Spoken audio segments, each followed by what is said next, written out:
नमस्ते मेरे प्यारे दोस्तों, स्वागत है आपका अपना YouTube channel motive happy study पर। बिहार एसएससी सीजीएल 4 एग्जाम 2026 के लिए मोस्ट इंपोर्टेंट नई प्रैक्टिस सेट आ गई है एडुटेरिया की तरफ से, जो कि यहाँ पर देख सकते हैं। एडुटेरिया प्रैक्टिस सेट ऑफलाइन और ऑनलाइन दोनों उपलब्ध है बिहार एसएससी सीजीएल 4, और ये टेस्ट नंबर 1 इस वीडियो में हम लोग डिस्कशन करेंगे। ठीक है, आपका मालूम है कि आपका एग्जाम 2 घंटा और 15 मिनट का रहेगा। ठीक है, तो चलिए यहाँ पर देखते हैं बिहार एसएससी सीजीएल 4 का टेस्ट नंबर पहला का शानदार डिस्कशन यहाँ पर करते हैं। ठीक है, यहाँ पर देखिए हिंदी और इंग्लिश दोनों में दिया हुआ है, यानी कि जिस तरह से आपके एग्जाम में पेपर रहता है सेम उसी तरह आपको ये तैयार किया गया। ठीक है, तो चलिए शुरुआत करते हैं। पहला प्रश्न इसमें पूछा गया क्या कि गांधी जी ने 1932 ईस्वी में उपवास प्रधानतया किस लिए किया था। तो गांधी जी ने 1932 में उपवास प्रधानतया ये किस लिए किया था, इसका आंसर क्या लगाना है। इसका करेक्ट आंसर हो जाएगा कि रैमजे मैकडोनाल्ड के द्वारा लाए गए सांप्रदायिक अधिनिर्णय के कारण किया था ना। आंसर क्या हुआ, ऑप्शन सी यहाँ पर करेक्ट आंसर है। ठीक है, यानी क्वेश्चन नंबर 1 में क्या पूछा है कि गांधी जी ने 1932 में उपवास प्रधानतया किस लिए किया था, तो रैमजे मैकडोनाल्ड के द्वारा लाए गए सांप्रदायिक अधिनिर्णय के कारण किया था। ठीक है, ये चीज़ यहाँ पर ध्यान रखना है। 1932 की बात है, 1932 में ब्रिटिश प्रधानमंत्री रैमजे मैकडोनाल्ड ने सांप्रदायिक अधिनिर्णय की घोषणा किया था। कब किया था, 1932 में किया था।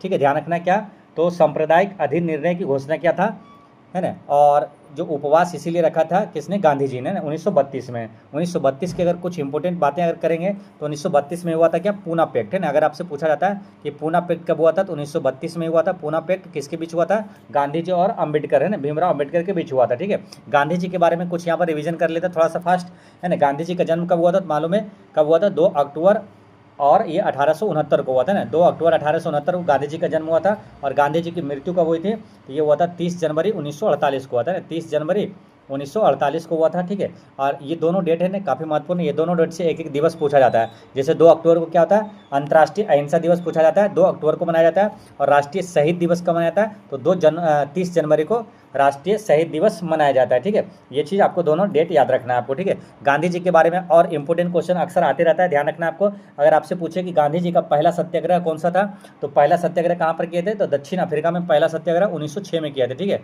पहला सत्याग्रह गांधी जी दक्षिण अफ्रीका में किए थे 1906 में। लेकिन भारत में जो पहला सत्याग्रह था गांधी जी का, वो कौन सा था, 1917 में। 1917 का चंपारण सत्याग्रह था भारत में पहला सत्याग्रह गांधी जी का, 1917 के चंपारण सत्याग्रह। इसको चंपारण आंदोलन के नाम से भी जानते हैं। चंपारण आंदोलन हुआ था। यहाँ से पूछा जाता है कि चंपारण जो सत्याग्रह है यानी चंपारण आंदोलन जो है ये किसके विरुद्ध था मालूम, तो ये था 3 कठिया पद्धति के विरुद्ध था, है ना। 3 कठिया पद्धति क्या था, तो 3 कट्ठे की खेती 20 कट्ठे की खेती पर जो है ना 3 कट्ठे की नील की खेती करना पड़ता था ना, यानी कि नील की खेती के विरुद्ध था ये 3 कठिया पद्धति जो था, यानी कि नील के खेती के विरुद्ध जो था उसमें ये चंपारण सत्याग्रह किया गया था। आप एक बार आपसे बीपीएससी में पूछा गया था प्रश्न कि जो 3 कठिया पद्धति में मतलब कितने की खेती जबरन करना पड़ता था, तो ऑप्शन में आपको दिया हुआ था इसी तरह 6/20 है ना, और 3/10 इस तरह से दिया था ऑप्शन में, है ना। 4/20 इस तरह से दिया था। तो आंसर क्या हुआ था, 3/20 करेक्ट आंसर हुआ था। ठीक है, तो इंपॉर्टेंट क्वेश्चन है यहाँ पर, इस टाइप का क्वेश्चन अक्सर पूछा जाता है ना। तो ये आपको ध्यान रखना क्या कि जो चंपारण आंदोलन हुआ था किसके विरुद्ध हुआ था, तो 3 कट्ठिया प्रणाली के विरुद्ध हुआ था। 3 कट्ठिया प्रणाली क्या था, तो 3 कट्ठे की खेती जो है नील का खेती करना पड़ता था 20 कट्ठे पर। ठीक है, ये चीज़ हो गया। और यहाँ से ध्यान रखना क्या कि पूछा जाएगा कि चंपारण आने के लिए गांधी जी को आमंत्रित किसने किया था, तो राजकुमार शुक्ला ने किया था ना। क्वेश्चन कई बार एग्जाम में रिपीट हुआ, ध्यान रखना है। चंपारण आने के लिए गांधी जी को आमंत्रित किसने किया था, तो राजकुमार शुक्ला ने किया था। ठीक है, चलिए ये आपको बताना है कि गांधी जी की चंपारण सत्याग्रह के दौरान जो है गांधी जी की जान किसने बचाई, है ना। तो आप लोग कमेंट करके बताइएगा कि गांधी जी की जान जो है चंपारण सत्याग्रह के दौरान, चंपारण आंदोलन के दौरान किसने बचाया था, तो इसका आंसर क्या लगाइएगा।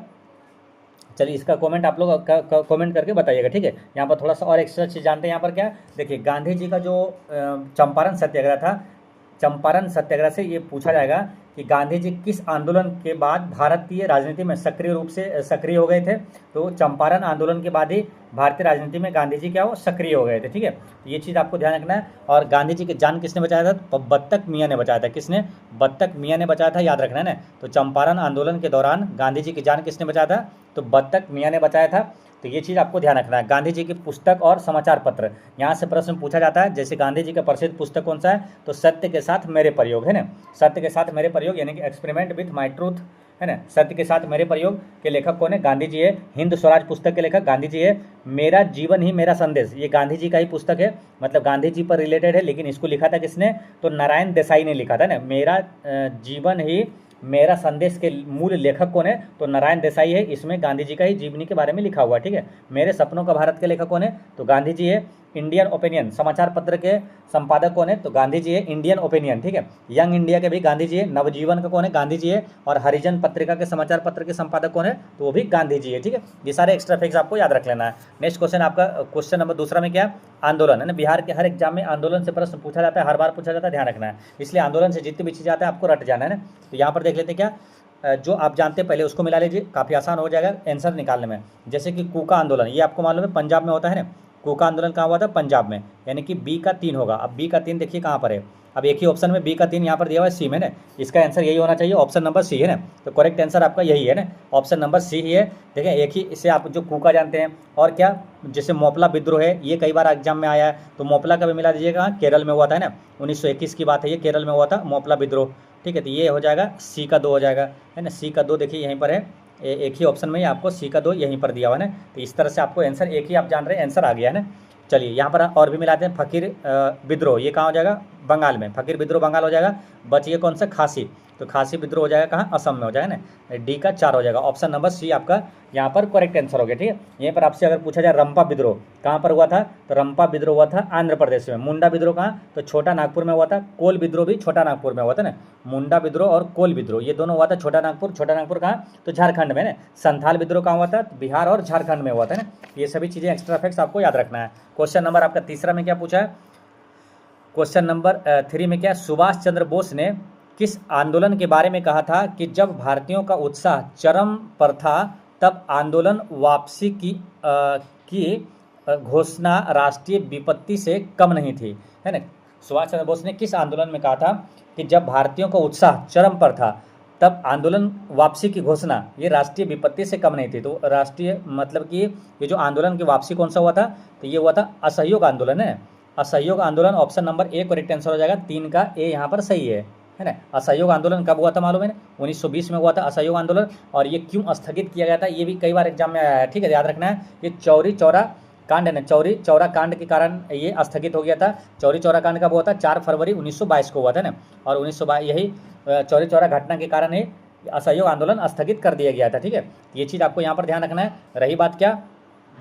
रही बात यहाँ पर क्या? उस सुभाष चंद्र बोस, है ना। सुभाष चंद्र बोस के बारे में इंपॉर्टेंट चीज़ें क्या याद रखना है आपको? जैसे सुभाष चंद्र बोस का जन्म कब हुआ था? तो 23 जनवरी कब हुआ था, है ना? 23 जनवरी 1897 की बात है ना। कब? 1897 में, 23 जनवरी 1897 में सुभाष चंद्र बोस जी का जन्म हुआ था। कहाँ जन्म हुआ था? तो उड़ीसा के कटक में हुआ था। कहाँ? उड़ीसा के कटक में हुआ था ना। सुभाष चंद्र बोस के माता का नाम क्या मालूम है? सुभाष चंद्र बोस जी का माता का नाम क्या? प्रभावती देवी। क्या नाम है? प्रभावती देवी इनका माता का नाम है ना। प्रभावती देवी माता का नाम है। पिता का नाम मालूम है क्या है? पिता का नाम है जानकीनाथ बोस। क्या है? जानकीनाथ बोस है।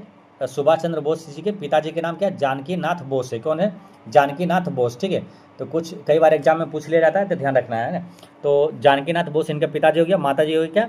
प्रभावती देवी हो गए ना। और ये जो 23 जनवरी को इनका जन्म हुआ था ना, तो इनके जन्म दिवस को कौन सा दिवस मनाया जाता है? पराक्रम दिवस मनाया जाता है ना। पराक्रम दिवस पूछे कब? तो 23 जनवरी को मनाया जाता है, ठीक है। सुभाष चंद्र बोस जी जो भारतीय राष्ट्रीय कांग्रेस के अध्यक्ष कब कब बने थे मालूम है ना? कब कब बने थे? अगर आपसे पूछा जाए जो हरिपुरा अधिवेशन है कब हुआ था? हरिपुरा अधिवेशन हुआ था 1938 में ना। तो 1938 के हरिपुरा अधिवेशन में ये अध्यक्ष बने थे, ठीक है। और 1939 के ये त्रिपुरी अधिवेशन में ये अध्यक्ष बने थे ना। लगातार 2 बार ये अध्यक्ष बने थे सुभाष चंद्र बोस जी भारतीय राष्ट्रीय कांग्रेस के, ठीक है। इसमें आपको ध्यान रखना क्या? 1938 का हरिपुरा और 1939 का त्रिपुरी। 1939 के त्रिपुरी अधिवेशन में पूछा जाता है कि किसको हराकर जो सुभाष चंद्र बोस भारतीय राष्ट्रीय कांग्रेस के अध्यक्ष बने थे? तो पट्टाभी सीतारामैया को हराकर ये भारतीय राष्ट्रीय कांग्रेस के अध्यक्ष बने थे। तो पट्टाभी सीतारामैया ये गांधी जी के समर्थक थे, इसलिए गांधी जी नाराज हो गए थे। तो फिर क्या हुआ? 1939 में सुभाष चंद्र बोस ने भारतीय राष्ट्रीय कांग्रेस के अध्यक्ष से इस्तीफा दे दिया और 1939 में फिर फॉरवर्ड ब्लॉक की स्थापना किया था ना। तो यहाँ से पूछा जाता है कि जो भारतीय राष्ट्रीय कांग्रेस से अध्यक्ष से इस्तीफा देकर सुभाष चंद्र बोस ने किस चीज़ की स्थापना किया था? तो फॉरवर्ड ब्लॉक की स्थापना किया था, ठीक है। तो ये सब चीज़ें आपको याद रखना है, ठीक है। तो अब यहाँ पर देख लेते हैं बाकी ऑप्शन में जो दिया हुआ है, जैसे असहयोग आंदोलन कब हो गया, 1920 हो गया। सविनय अवज्ञा आंदोलन कब हो जाएगा, सविनय अवज्ञा आंदोलन 1930 हो जाएगा ना। सविनय अवज्ञा आंदोलन जो है, ये जो दांडी यात्रा है ना, दांडी मार्च है, वो जो शुरुआत हुआ था उसी को सविज्ञा आंदोलन का भी, सविनय अवज्ञा आंदोलन का भी शुरुआत माना जाता है ना। तो दांडी यात्रा, दांडी मार्च कब शुरू हुआ था, ये हुआ था 12 मार्च 1930 को, है ना। याद रखना है, दांडी यात्रा है ना, दांडी यात्रा आपसे पूछा जाता है कई बार, मोस्ट इंपॉर्टेंट है दांडी यात्रा, है ना। दांडी मार्च जो है या तो यात्रा, ये कब शुरू हुआ था, तो ये बात है कब की, 12 मार्च 1930 को, है ना। 12 मार्च 1930 को ये शुरू हुआ था, और कब तक चला था, ये समाप्त कब हुआ था, तो ये 6 अप्रैल 1930 को हुआ था, है ना। तो ये आपसे यहाँ से पूछा जाता है, बीपीएससी में पूछा हुआ प्रश्न है कि दांडी यात्रा कितने दिन तक चली थी, कितने दिन तक चली थी, तो ये चला था 24 दिन तक, है ना। याद रखना है 24 दिन तक चला था। अगर पूछे कि कितने किलोमीटर चला था, तो ये 240 है ना, 240 मील है लगभग में, और लगभग ये 385 किलोमीटर, कितना है, 385 किलोमीटर ये यात्रा थी। कितने अनुयायियों के साथ, तो 78 अनुयायियों के साथ ये यात्रा शुरू हुआ था, ठीक है। ये सब आपको याद रख लेना है, ठीक है।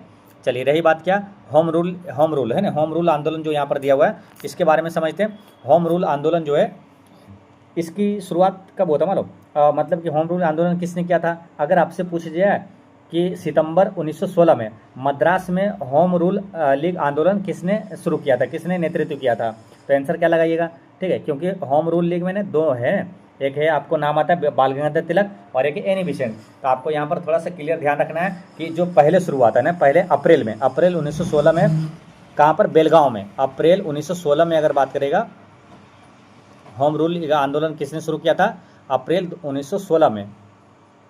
तो ये किए थे कौन, तो बेलगांव में शुरू हुआ था, नेतृत्व किया था, आंदोलन शुरू किए थे बाल गंगाधर तिलक, है ना, बाल गंगाधर तिलक है, अप्रैल 1916 में, कहाँ पर, बेलगांव में। और मद्रास में हुआ था सितंबर, है ना, सितंबर 1916 में, ये कहाँ पर, मद्रास में। तो किसने ये नेतृत्व किया था, तो होम रूल लीग आंदोलन का एनी बेसेंट, है ना। मद्रास वाले कौन है, बाद में जो आया एनी बेसेंट, है ना। पहले कौन है, बाल गंगाधर तिलक ही है ना, बाल गंगाधर तिलक, एनी बेसेंट, है ना। तो ये चीज़ ध्यान रखना है, ठीक है।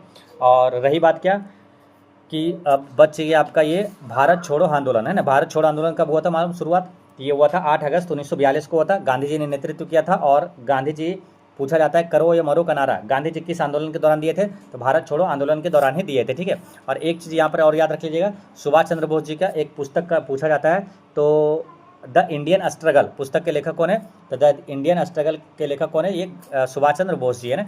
चलिए, क्वेश्चन नंबर अब देखेंगे हम लोग 4, क्वेश्चन नंबर चौथा में क्या है कि निम्नलिखित में से किस अधिनियम द्वारा गवर्नर जनरल की परिषद के अस्थायी एवं प्रशासनिक कार्यों को अलग कर दिया गया है, तो किस अधिनियम के द्वारा गवर्नर जनरल की परिषद के विधायी एवं प्रशासनिक कार्यों को अलग कर दिया है, तो ये अधिनियम कौन सा था, है। तो ये अधिनियम कौन सा हो जाएगा, तो करेक्ट आंसर हो जाएगा यहाँ पर 1853 के चार्टर अधिनियम, है ना। 1853 के चार्टर अधिनियम यहाँ पर करेक्ट आंसर है, ठीक है। रही बात क्या, इस टाइप के प्रश्न पूछा जाता है, इसलिए यहाँ पर समझते हैं सारी चीज़ें। देखिए, 1892 से याद रखना है, मोस्ट इंपोर्टेंट, 1892 का भारत परिषद अधिनियम के दौरान क्या हुआ था कि विधायी सदस्यों की संख्या बढ़ाई और अप्रत्यक्ष चुनाव की शुरुआत हुआ था।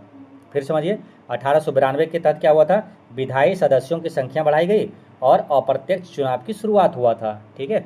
रही बात क्या, 1858 का, तो 1858 भारत का शासन जो है कंपनी से ब्रिटिश क्राउन के हाथ सौंप दिया गया। क्या हुआ, भारत का शासन जो है कंपनी से ब्रिटिश क्राउन के हाथ सौंप दिया गया, और भारत के राजा सचिव का पद बनाया गया, है ना। भारत के जो है ना राज्य भारत के राज्य सचिव का पद बनाया गया था, ठीक है। तो ये चीज़ आपको ध्यान रखना है। और 1858 के अधिनियम के तहत ही ना भारत का जो गवर्नर जनरल है ना, वो क्यों भारत के वायसराय बनाया गया था ना, 1858 का था ना, तो वो भी चीज़ ध्यान रखना है। रही बात यहाँ पर 1919 का, तो 1919 से क्या याद रखना है, तो प्रांतों में द्वैत शासन कब लागू हुआ था, तो भारत जो 1919 का अधिनियम के तहत ही प्रांतों में द्वैत शासन लागू हुआ था, ये याद रखना है ना। और एक है क्या, अगर आपसे पूछा जाए मुस्लिमों के लिए पृथक निर्वाचक मंडल की जो शुरुआत हुई व्यवस्था है कब किया गया था, किस अधिनियम के द्वारा, तो वो हुआ था 1909 के अधिनियम के द्वारा, है ना। तो ये चीज़ याद रखना है, एग्जाम में बहुत बार आया, ध्यान रखना है, रिपीट होता है कि जो मुस्लिमों के लिए पृथक निर्वाचक मंडल की जो शुरुआत हुई स्थापना व्यवस्था है, ये किस अधिनियम के द्वारा किया गया था, 1909 के अधिनियम के द्वारा किया गया था। 1909 के अधिनियम को क्या बोलते हैं, मोर्लेमेंटो सुधार बोलते हैं ना, और 1919 का अधिनियम क्या बोलते हैं, मॉन्टेग्यू चेम्सफोर्ड सुधार बोला जाता है ना, अधिनियम बोला जाता है। नेक्स्ट क्या है, असहयोग आंदोलन के समय दी मदरलैंड नामक अखबार का प्रकाशन किसने प्रारंभ किया था? असहयोग आंदोलन के समय दी मदरलैंड नामक अखबार का प्रकाशन जो है ये किसने आरंभ किया था? तो इसका आंसर क्या हो जाएगा? ये है मजहरूल हक, है ना। मजहरूल हक यहाँ पर करेक्ट आंसर है ना। क्वेश्चन नंबर 5 का क्या है? मजहरूल हक यहाँ पर सही है, ठीक है। अच्छा, यहाँ पर बात करें क्या कि असहयोग आंदोलन के समय दी मदरलैंड नामक अखबार का प्रकाशन किसने? मजहरूल हक ने किया था। मजहरूल हक से एक और महत्वपूर्ण प्रश्न याद रखना है आपको। कौन सा मानो? सदाकत आश्रम की स्थापना किसने किया था? तो मौलाना मजहरूल हक ने ही किया था, याद रखना है ना। सदाकत आश्रम की स्थापना किसने किया था? तो मजहरूल हक ने ही किया था। और बिहार में होम रूल लीग का आंदोलन नेतृत्व किसने किया था? तो मजहरूल हक ने ही किया था, ठीक है। तो 3 अति महत्वपूर्ण प्रश्न यहाँ पर हो गया। मजहरूल हक से ध्यान रखना है। असहयोग आंदोलन के समय दी मदरलैंड नामक अखबार मजहरूल हक, और सदाकत आश्रम की स्थापना मजहरूल हक, बिहार में होम रूल लीग का नेतृत्व किसने किया था? तो मजहरूल हक ने ही किया था, ठीक है। तो ये सब आपको याद रखना है। अनुग्रह नारायण सिंह के बारे में अगर बात करें तो ये कौन है मालूम? अगर आपसे पूछा जाता है ना कि बिहार में प्रथम सत्याग्रही कौन थे, तो श्री कृष्ण सिंह थे। और दूसरे सत्याग्रही कौन थे? तो ये अनुग्रह नारायण सिंह ही थे ना, AN सिंह, है ना। ये इन्हीं के नाम पर है ना, AN कॉलेज जो है AN सिंह, अनुग्रह नारायण सिंह के नाम पर है ना। और इस डॉक्टर राजेंद्र प्रसाद कौन है और सच्चिदानंद सिन्हा कौन है? तो आपसे पूछा जाता है ना कि संविधान सभा के पहले अस्थायी अध्यक्ष है ना, तो यानी पहला अध्यक्ष या तो पहला अस्थायी अध्यक्ष कौन थे? सच्चिदानंद सिन्हा जी थे। और पहला अस्थायी अध्यक्ष कौन थे? डॉक्टर राजेंद्र प्रसाद जी थे, ठीक है। चलिए, क्वेश्चन नंबर 6 में क्या है कि बिहार में होम रूल की स्थापना कब किया गया था? तो बिहार में होम रूल की स्थापना हुआ था दिसंबर 1916 में हुआ था ना। कब? 16 दिसंबर 1916 में हुआ था, है ना। ऑप्शन बी यहाँ पर करेक्ट आंसर है। अच्छा, इनका नेतृत्व किसने किया था बताए थे? बिहार में जो होम रूल लीग का नेतृत्व जो है मौलाना कौन किया था? मजहरूल हक ने किया था ना, मजहरूल हक ने किया था, ठीक है। अब रही बात क्या 1916 से एक चीज़ आपको रिवीजन करना है क्या? पटना हाई कोर्ट की स्थापना कब हुआ था मालूम? पटना हाई कोर्ट की स्थापना 1916 में हुआ था, ठीक है। और पटना विश्वविद्यालय की स्थापना अगर पूछे कब हुआ था? 1917 में हुआ था ना। दोनों लगातार है, हमेशा एक साथ रिवीजन कर लेना है ना। और गोलघर की स्थापना कब हुआ था मालूम? गोलघर का निर्माण कब हुआ था? 1784 में हुआ था। और गोलघर का निर्माण किसने किया था? तो जॉन गॉर्स्टिन ने किया था। कौन? जॉन गॉर्स्टिन ने किया था ना। जॉन गॉर्स्टिन ने गोलघर का निर्माण करवाया था, ठीक है। चलिए, क्वेश्चन नंबर आपका 7 में क्या है? भारत में कागज का प्रथम प्रयोग सर्वप्रथम जो कब से प्रारंभ हुआ? ये पूछा है कि भारत में कागज का प्रयोग जो है सर्वप्रथम कब से प्रारंभ हुआ था? तो ये हुआ था कब से? 13वीं शताब्दी से हुआ ना। 13वीं शताब्दी याद रखना है। और यहीं से 13वीं शताब्दी जैसे आया एक इंपॉर्टेंट क्वेश्चन 13वीं शताब्दी से याद रख लें क्या? जो कोणार्क का सूर्य मंदिर का निर्माण कब हुआ था? 13वीं शताब्दी में हुआ था। और भारत में कागज सर्वप्रथम कब से प्रारंभ हुआ था? 13वीं शताब्दी से ही हुआ था ना। तो यहाँ पर ऑप्शन सी करेक्ट आंसर हो गया, ठीक है। और कागज का आविष्कार अगर पूछे कहाँ पर हुआ था? चीन में हुआ था ना। कागज का आविष्कार कहाँ? चीन में हुआ था। और नेपा नगर जो है मध्य प्रदेश में, नेपा नगर किस लिए? अखबारी कागज के लिए प्रसिद्ध है ना। चलिए, क्वेश्चन नंबर आपका 8 में क्या है कि मौर्य वंश के बाद किस वंश का राज स्थापित हुआ था? इसका आंसर बनाने के लिए कई प्रश्न यहाँ से पूछा जाएगा। इसका आंसर बनाने के लिए एक चीज़ याद रखना है आपको क्या? देखिए, मगध पर शासन करने वाले आपको कम से कम 6-7 वंश जो है ना लगातार आपको आसानी से याद कर रख लेना है। कैसे याद रखना है? तो देखिए, पहला जैसे याद करेंगे जैसे कि हर्यक वंश है ना, पहले तो बृहद्रथ वंश था, ठीक है। लेकिन आपको यहाँ पर ट्रिक से जो याद कराएंगे 5-6 वंश जो है लगातार, उससे क्या हुआ आसानी से ये आंसर आ जाएगा, ठीक है। तो क्या है? हर्यक वंश, ठीक है। हर्यक वंश हो गया। उसके बाद है शिशुनाग वंश, ठीक है। उसके बाद क्या है? नंद वंश, ठीक है। उसके बाद क्या है? मौर्य वंश, है ना, मौर्य वंश है। उसके बाद है शुंग वंश, ठीक है। उसके बाद कौन सा हो जाएगा? कन वंश, ठीक है। और इसके बाद आया था सातवाहन वंश, ठीक है। तो इसको याद कैसे रखना है? एक लाइन आप लिख लीजिएगा, हसीन मासुका साथ है। हसीन मासुका साथ है। हसीन से देखिए ये सब लगातार क्रम में है ना, जैसे इसके बाद ये आया, इसके बाद ये आया, इस तरह से ना। तो जैसे हसीन से क्या हो जाएगा? 3 वंश याद रहेगा, हर्यक वंश, इसके बाद आया था शिशुनाग वंश, और 9 से क्या हो जाएगा? नंद वंश, है ना। तो हर्यक वंश, शिशुनाग वंश, नंद वंश। हसीन हो गया। मासुका से क्या हो जाएगा? मासुका से मौर्य वंश, शुंग वंश और कन वंश, ठीक है। इसके बाद क्या है? 7 है, यानी कि सातवाहन वंश आया था इसके बाद, ठीक है। तो ये वंश का क्रम हो जाएगा। आप देखिए पूछा क्या क्वेश्चन में? मौर्य वंश के बाद किस वंश का राज स्थापित हुआ था? आप देखिए मौर्य वंश कहाँ है? हसीन मासुका, ये वाला है ना, मासुका से यहाँ मौर्य वंश। इसके बाद कौन सा है? शुंग वंश, है ना।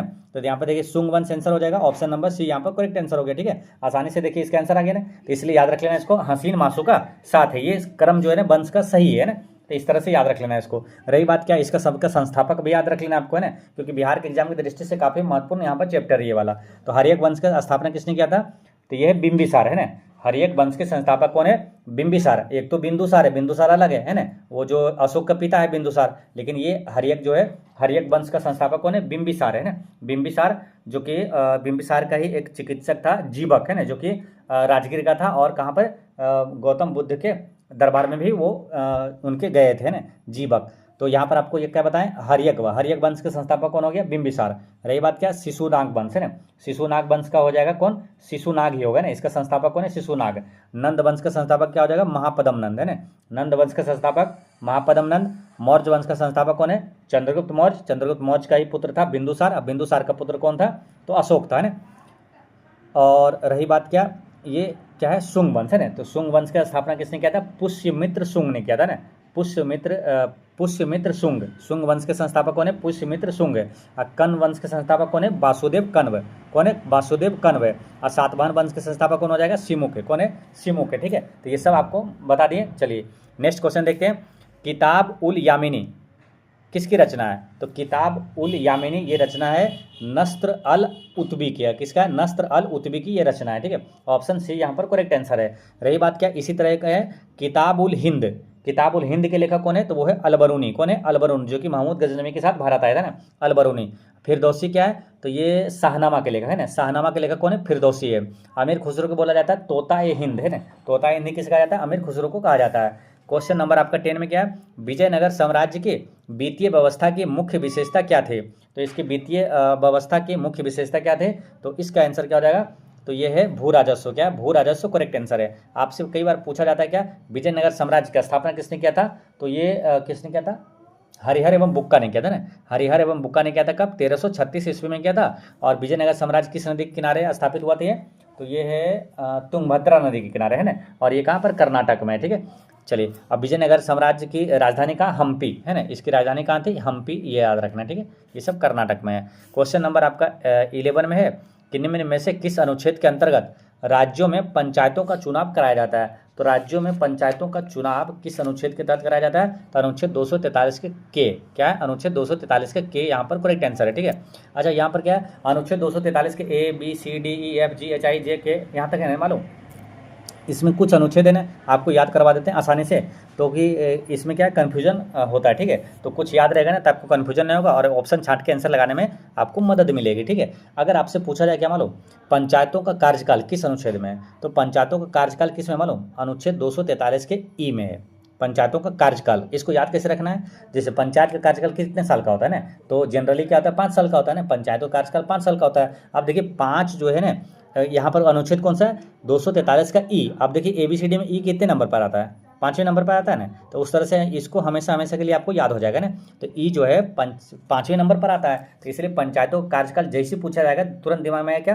कार्यकाल 5 साल का होता है। अब 5वें नंबर पर देखिए इसमें कौन आ रहा है ना, तो ई आता है 5वें नंबर पर है, तो ये आंसर हो जाएगा। ठीक है, ये हो याद। फिर एक याद करना क्या, पंचायतों की शक्ति ये किस अनुच्छेद में है? तो पंचायतों की शक्ति है अनुच्छेद 243 के जी में है। इसको याद कर लेना हमेशा के लिए। कैसे? तो बचपन में हम लोग है ना पार्ले जी खाते थे, तो पार्ले जी से याद करना ऐसे कि पार्ले जी खाने से शक्ति मिलती है। तो पार्ले जी खाने से क्या होगा? शक्ति मिलती है ना, तो पंचायत की शक्ति हो जाएगा 243 का जी हो जाएगा। ठीक है, ये हो गया। अब पूछा जाता है कि राज्य वित्त आयोग का गठन किस अनुच्छेद में? तो राज्य वित्त आयोग का गठन है अनुच्छेद 243 के आई में है ना, तो राज्य वित्त आयोग आई है ना, राज्य वित्त आयोग हो जाएगा अनुच्छेद 243 के आई में है। ठीक है, यकीन मानिए अगर इस तरह से अगर 1-2 बार रिवीजन कर लेंगे ना, तो ये आपको बहुत मदद करेगा और आसानी से हमेशा के लिए याद रहेगा, कन्फ्यूजन नहीं होगा। बाकी मालूम इसको याद सभी किए होंगे आप, लेकिन क्या भूल जाते हैं, क्योंकि याद करेंगे ये याद करने वाली चीज़ है ही नहीं। इसको क्या कुछ ना कुछ रिलेट करके याद करेंगे तभी याद रहेगा ना, बाकी कितनों बार याद करेंगे आप एग्जाम में भूल जाएंगे ना। तो इस तरह से याद करते हैं तो नहीं भूलेंगे। क्या होगा? पंचायतों की कार्यकाल हो जाएगा क्या? 5 साल, यानी कि ई हो गया। पार्ले जी खाने शक्ति मिलती है, पंचायत की शक्ति हो गया। राज्य वित्त आयोग आई हो जाएगा। ठीक है, बाकी केंद्रीय वित्त आयोग गठन मालूम है ना आपको, 200 अनुच्छेद 280 में है ना, और राज्य वित्त आयोग गठन पूछे अनुच्छेद 243 के आई में। ठीक है, और निर्वाचन यहाँ क्या पूछा था आपसे? चुनाव हो जाएगा के में। ठीक है, तो इस तरह से इतना तो याद हुआ, फिर आगे याद करेंगे। ठीक है, चलिए क्वेश्चन नंबर आपका है 12 में क्या है? मुख्य चुनाव आयुक्त का कार्यकाल कितने वर्ष का होता है? तो मुख्य चुनाव आयुक्त का कार्यकाल जो होता है ये होता है 6 वर्ष या तो 65 वर्ष की आयु जो पहले हो। ठीक है, तो यही आंसर हो जाएगा ऑप्शन नंबर सी है ना, 12 का सी हो गया। रही बात क्या मुख्य चुनाव आयुक्त के बारे में, तो वर्तमान में मुख्य चुनाव आयुक्त कौन है मालूम? तो पहला कौन था, पहला थे मुख्य चुनाव आयुक्त सुकुमार सेन, है ना, पहला मुख्य निर्वाचन आयुक्त जो है सुकुमार सेन वही थे ना। और जो पहली महिला में रमा देवी। अब वर्तमान में कौन है, ज्ञानेश कुमार, है ना, वर्तमान मुख्य चुनाव आयुक्त कौन है, तो ज्ञानेश कुमार है ना, ज्ञानेश कुमार है वर्तमान में, ठीक है। तो ये सब याद रखना है। और अच्छा यहीं पर आपसे पूछा जाए क्या राष्ट्रीय मतदाता दिवस कब मनाया जाता है, तो याद रखना भारत निर्वाचन आयोग की स्थापना हुआ था कब, 25 जनवरी को, है ना, कब हुआ था, 25 जनवरी 1950 को हुआ था, इसलिए 25 जनवरी को क्या राष्ट्रीय मतदाता दिवस मनाया जाता है, ठीक है। ये चीज़ आपको ध्यान रखना है। अब मतदान की आयु 21 वर्ष से घटाकर 18 वर्ष की संविधान संशोधन के द्वारा किया गया था, तो वो था 61वां, है ना, 61वां संविधान संशोधन के द्वारा 1989 में किया गया था, याद रखना है, ठीक है। चलिए क्वेश्चन नंबर आपका है 13 में क्या है, क्वेश्चन नंबर 13 में हो जाएगा, किस संविधान संशोधन द्वारा राष्ट्रीय आपात अनुच्छेद 352 के अधीन उद्घोषणा संपूर्ण भारत में या किसी भाग में की जा सकती है, तो इसका आंसर क्या हो जाएगा, तो ये क्या बोला कि राष्ट्रीय आपातकाल जो है अनुच्छेद 352 के अधीन उद्घोषणा जो है संपूर्ण भारत में या उसके किसी भी भाग में की जा सकती है, तो ये किस संविधान संशोधन के तहत कहा गया, ये पूछा आपसे।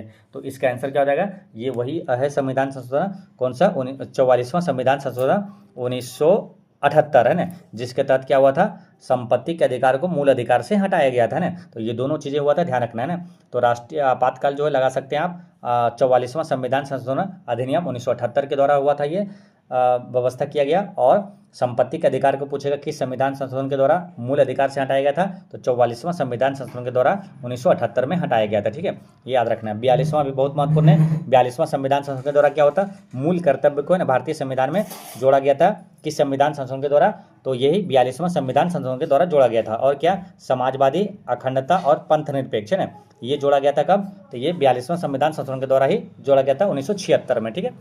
चलिए नेक्स्ट क्वेश्चन क्या है, क्वेश्चन नंबर 14 में है कि प्राक्कलन समिति संसद के किस सदन के सदस्यों से गठित की जाती है। काफ़ी इजी क्वेश्चन है, याद रखना है। देखिए संसद के ना 3 प्रमुख समिति होते हैं, एक होता है प्राक्कलन समिति, एक होता है सार्वजनिक उपक्रम समिति और एक होता है लोक लेखा समिति, है ना। तो प्राक्कलन समिति जो होता है ये क्या होता है, देखिए सभी में याद रखना है सदस्य, है ना, कौन कितने कितने सदस्य होते हैं ये पूछा जाता है। तो प्राक्कलन, अभी रेलवे आपका एएलपी का है ना एग्जाम चल रहा है अभी फरवरी 2026 में जो चल रहा है ना, आपसे ये पूछा गया था एक क्वेश्चन है कि लोक लेखा समिति में राज्यसभा के कितने सदस्य होते हैं, ये क्वेश्चन आपसे पूछा गया था ना। तो ध्यान रखना है, ये देखिए एक होता है प्राक्कलन समिति और एक होता है क्या लोक लेखा समिति,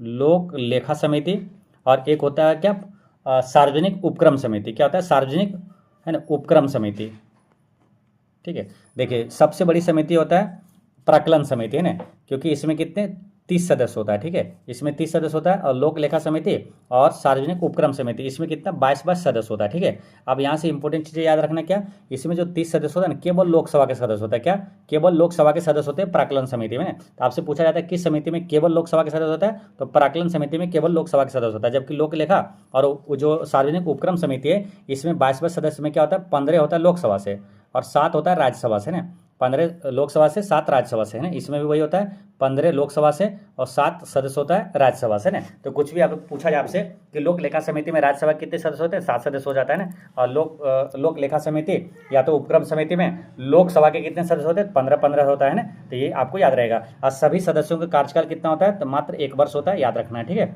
ये सब आपको इंपॉर्टेंट चीज़ें याद रखना है। चलिए क्वेश्चन नंबर आपका है 15 में क्या, बिहार मानवाधिकार आयोग का गठन कब किया गया था।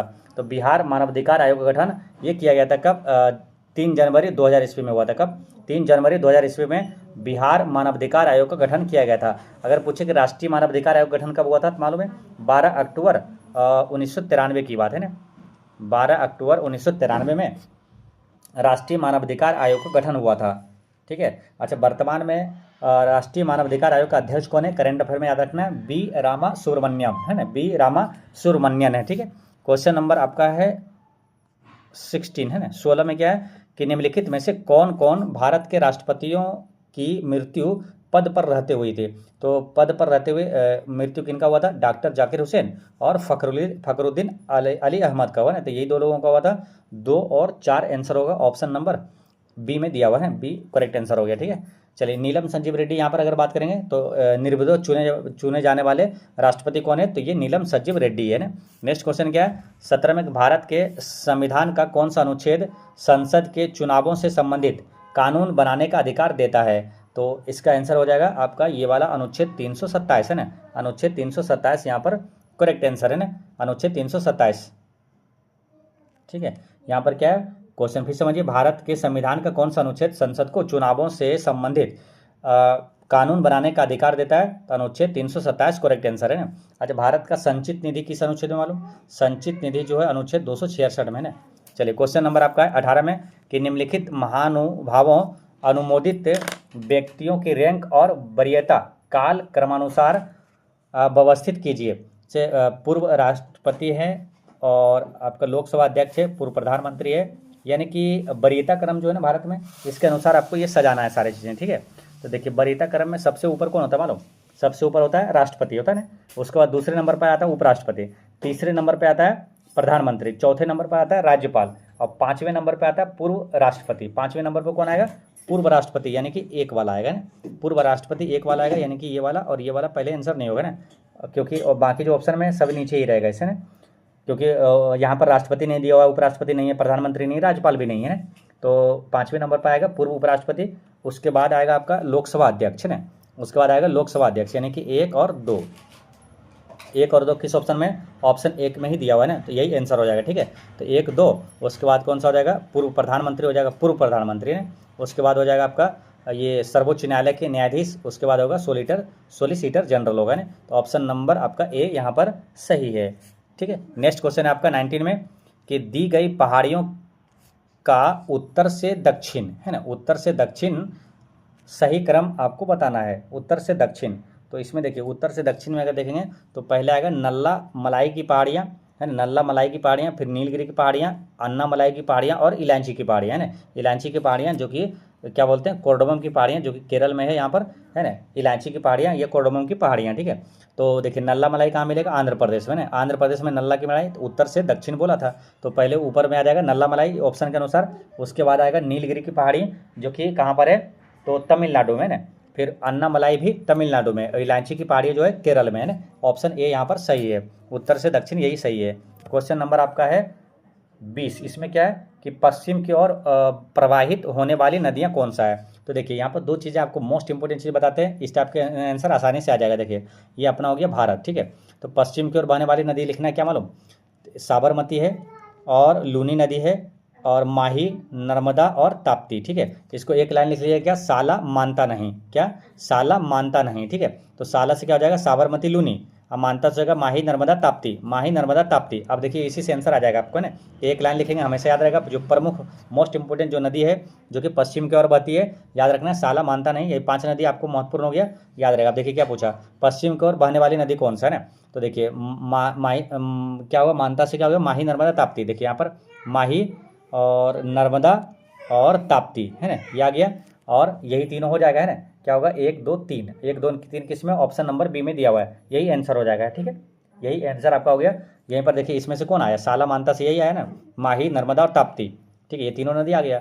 अच्छा, इसमें से एक इंपॉर्टेंट चीज़ और याद रखना क्या मालूम, इसमें जो नदी है ना ये पश्चिम की ओर बहती है और अरब सागर में गिर जाती है नदियाँ सारे। ठीक है, लेकिन इसमें जो एक जो है लूनी नदी ये नहीं गिरती अरब सागर में, ये क्या होता है कक्षकरण में ये विलुप्त हो जाती है। ठीक है, ये पश्चिम की ओर बहने वाले की बात हो गई। अब आपको पूर्व की बहने वाले भी याद कर लीजिए, तो आपको क्या नदी से प्रश्न आएगा तो आपको काफ़ी मदद मिलेगी। ठीक है, देखिए पूर्व की ओर बहने वाली नदी कौन कौन सा है, तो जैसे यही हो गया अपना भारत। ठीक है, पूर्व की ओर बहने वाली यानी कि आपको बंगाल की खाड़ी में गिर जाती है, कौन कौन सा नदी मालूम, देखिए एक है आपको गंगा, फिर गंगा आप लिखिएगा, गंगा और गोदावरी दामोदर है ना, गंगा गोदावरी दामोदर।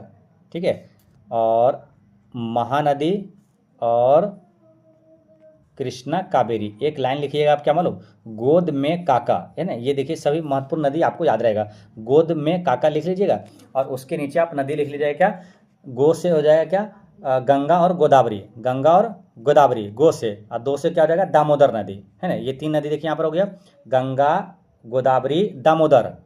अब में से हो जाएगा महानदी, और काका से हो जाएगा कृष्णा और कावेरी, कृष्णा और कावेरी, कृष्णा और कावेरी है ना। तो गोद में काका यानी कि गंगा, गंगा, गोदावरी, दामोदर, महानदी, कृष्णा और कावेरी, ये सब पूर्व की ओर बहती है और बंगाल की खाड़ी में गिर जाती है। ठीक है, तो पूर्व की ओर बहने वाली नदी हो गया, तो यानी कि यहाँ पर महानदी क्या है, पूर्व की ओर बहने वाली नदियाँ हैं। ठीक है, तो ये सारे चीज़ें याद रख लीजिएगा। चलिए क्वेश्चन नंबर आपका 21 में क्या है कि इसमें पूछा क्या, परमाणु ऊर्जा संयंत्र और उनसे संबंधित राज्य से सुमेलित नहीं है। तो नरौरा जो है उत्तर प्रदेश में, ये बिल्कुल सही है ना। नरौरा परमाणु ऊर्जा संयंत्र जो है कहाँ है, उत्तर प्रदेश में है। और कूडनकुलम कहाँ है, तो ये कूडनकुलम और कलपक्कम ये दोनों तमिलनाडु में है ना। केरल यहाँ लिखा है, ये गलत हो गया ना। यही क्या है, सुमेलित नहीं है, यही आंसर हो जाएगा ना। कूडलकुलम और कलपक्कम जो है परमाणु ऊर्जा संयंत्र तमिलनाडु में ना। बाकी काकरापार गुजरात में, ये सही है। काकरापार गुजरात में ये सही है। तारापुर जो है ये महाराष्ट्र में, ये भी सही है। और तारापुर जो है मालूम पूछेगा भारत का पहला परमाणु ऊर्जा संयंत्र कौन सा है, तो भारत का पहला यानी प्रथम परमाणु संयंत्र ये तारापुर है, जो कि महाराष्ट्र में। ठीक है, यहीं पर आपको और आपसे पूछा जाता है कि रावत भाटा है ना। रावत भाटा पूछेगा परमाणु संयंत्र कहाँ है, रावत भाटा। रावत भाटा जो है तो रावत राजस्थान, रावत राजस्थान है ना, इसे रिलेट करना, राजस्थान, तुरंत राजस्थान रावत आया तुरंत दिमाग में क्या, राजस्थान। ठीक है, ये हो गया रावत भाटा परमाणु ऊर्जा संयंत्र कहाँ, राजस्थान हो जाएगा। पूछेगा कैगा परमाणु ऊर्जा संयंत्र कहाँ है, तो कैगा कर्नाटक है ना, कैगा कर्नाटक, कैगा कर्नाटक है ना। तो ऐसे याद रख लेना। ठीक है, ये सभी महत्वपूर्ण चीज़ें याद हो जाएगा आपको। ठीक है, चलिए क्वेश्चन नंबर अब देखते हैं हम लोग 22 में है। 22 में क्या, दक्षिण पश्चिम मानसून काल में निम्नलिखित में से सबसे कम वर्षा कहाँ होती है। दक्षिण पश्चिम मानसून काल में सबसे कम वर्षा कहाँ होती है, तो आंसर हो जाएगा चेन्नई में। कहाँ, चेन्नई यहाँ पर करेक्ट आंसर हो जाएगा। ठीक है, अच्छा एक महत्वपूर्ण प्रश्न क्या मालूम पूछा जाता है, भारत में सबसे अधिक वर्षा तो किस मानसून से होती है, तो दक्षिण पश्चिम मानसून से ही सबसे अधिक भारत में वर्षा होती है। ठीक है, और बाकी चीज़ मालूम है ना आपको कि दुनिया में सबसे अधिक वर्षा कहाँ होती है, तो मेघालय के मासिनराम में होता है ना। मेघालय के मासिनराम में सबसे अधिक वर्षा होती है ना, सबसे मासिनराम में, मेघालय के मासिनराम में सबसे अधिक वर्षा होती है। भारत में सबसे कम वर्षा कहाँ होती है, लेह में होता है ना। क्वेश्चन नंबर आपका है 23 कि भारत में पश्चिमी तट की अपेक्षा पूर्वी तट पर चावल की पैदावार अधिक क्यों होती है। पश्चिमी तट आपको मालूम है ना, जैसे ये अपना भारत है, ये लेफ्ट साइड वाला क्या हुआ, पश्चिमी तट, और ये पूर्वी साइड हो गया क्या, जो राइट साइड वाला हो गया पूर्वी तट हो गया ना। तो क्या पूछा, पश्चिमी तट की अपेक्षा पूर्वी तट पर इधर जो है ये चावल की अधिक पैदावार होती है ना। पश्चिम बंगाल में सबसे ज़्यादा चावल की खेती होती है ना, तो अधिक पैदावार होती है। इसका कारण पूछा क्या है, इसका कारण ये है कि पूर्वी तट पश्चिमी तट से चौड़ी तथा डेल्टा बनाती है ना। सबसे बड़ा, दुनिया का सबसे बड़ा डेल्टा जो गंगा ब्रह्मपुत्र का डेल्टा इधर का पश्चिम बंगाल में ही बनता है ना। तो ये वाला यहाँ पर यही कारण है कि पूर्वी तट जो है पश्चिमी तट से चौड़ी तथा डेल्टा क्षेत्र है ना। क्या है, ये डेल्टा क्षेत्र है। ठीक है, अच्छा ये पश्चिमी घाट है और पश्चिमी तट और पूर्वी तट का इसका मिलन कहाँ होता है, नीलगिरी के पठार पर होता है, नीलगिरी पर्वत पर, ये भी ध्यान रखना है। ठीक है, चलिए क्वेश्चन नंबर आपका 24 में क्या है, निम्नलिखित में से कौन सुमेलित नहीं है।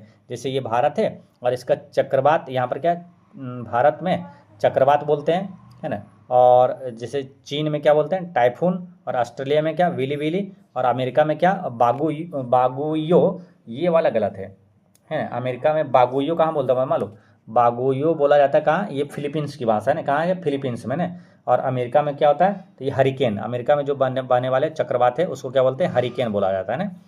तो ये वाला गलत था, यही आंसर हो जाएगा। ठीक, नेक्स्ट क्वेश्चन क्या है, निम्नलिखित में से कहाँ सर्वाधिक जैव विविधता पाई जाती है। तो सर्वाधिक जैव विविधता कहाँ हो जाएगा, तो ऑप्शन के अनुसार से इसका आंसर क्या है, उष्णकटिबंधीय वर्षावन करेक्ट आंसर है ना। उष्णकटिबंधीय वर्षावन यहाँ पर सही है। ठीक है, अच्छा भारत में कुल कितने जैव विविधता हॉटस्पॉट है मालूम, भारत में कुल कितने, तो 4 जैव विविधता हॉटस्पॉट है ना। कितना है, 4 है। ठीक है, और कौन कौन सा मालूम, तो पश्चिमी घाट है, और उसके बाद हिमालय है, उसके बाद सुंडालैंड और इंडो बर्मा क्षेत्र है ना।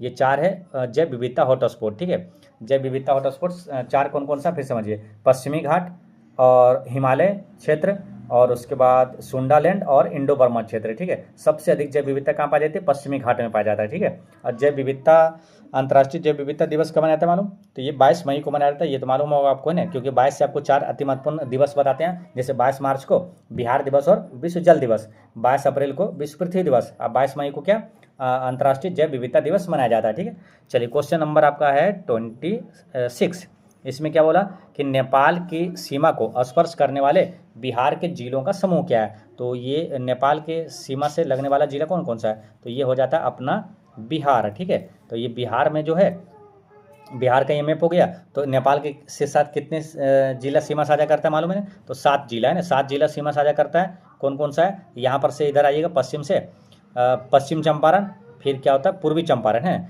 देखिए याद भी कर लेना इसी वीडियो में तुरंत है ना। देखिए कैसे याद हो जाएगा, पश्चिम चंपारण, पूर्वी चंपारण, और उसके बाद है सीतामढ़ी मधुबनी। क्या होगा, सीतामढ़ी मधुबनी, सीतामढ़ी मधुबनी, ये 4 ऐसे याद हो गया। देखिए पश्चिम चंपारण, पूर्वी चंपारण, सीतामढ़ी जैसे मो से समाप्त होता है, मढ़ी मधुबनी, तो मो से शुरू भी हो जाएगा ना, सीतामढ़ी मधुबनी, पश्चिम चंपारण, पूर्वी चंपारण, सीतामढ़ी मधुबनी, ये 4 याद हो जाएगा। उसके बाद कौन है, सुपौल, अररिया, किशनगंज है ना, सुपौल, अररिया, और लास्ट में इधर जो है पूर्वी साइड में क्या, किशनगंज है ना। तो यही 7 जिला है, याद कैसे रखना है फिर समझिए, पश्चिम चंपारण, पूर्वी चंपारण, सीतामढ़ी मधुबनी, सीतामढ़ी मधुबनी, सुपौल, अररिया, किशनगंज, सुपौल, अररिया, किशनगंज है ना।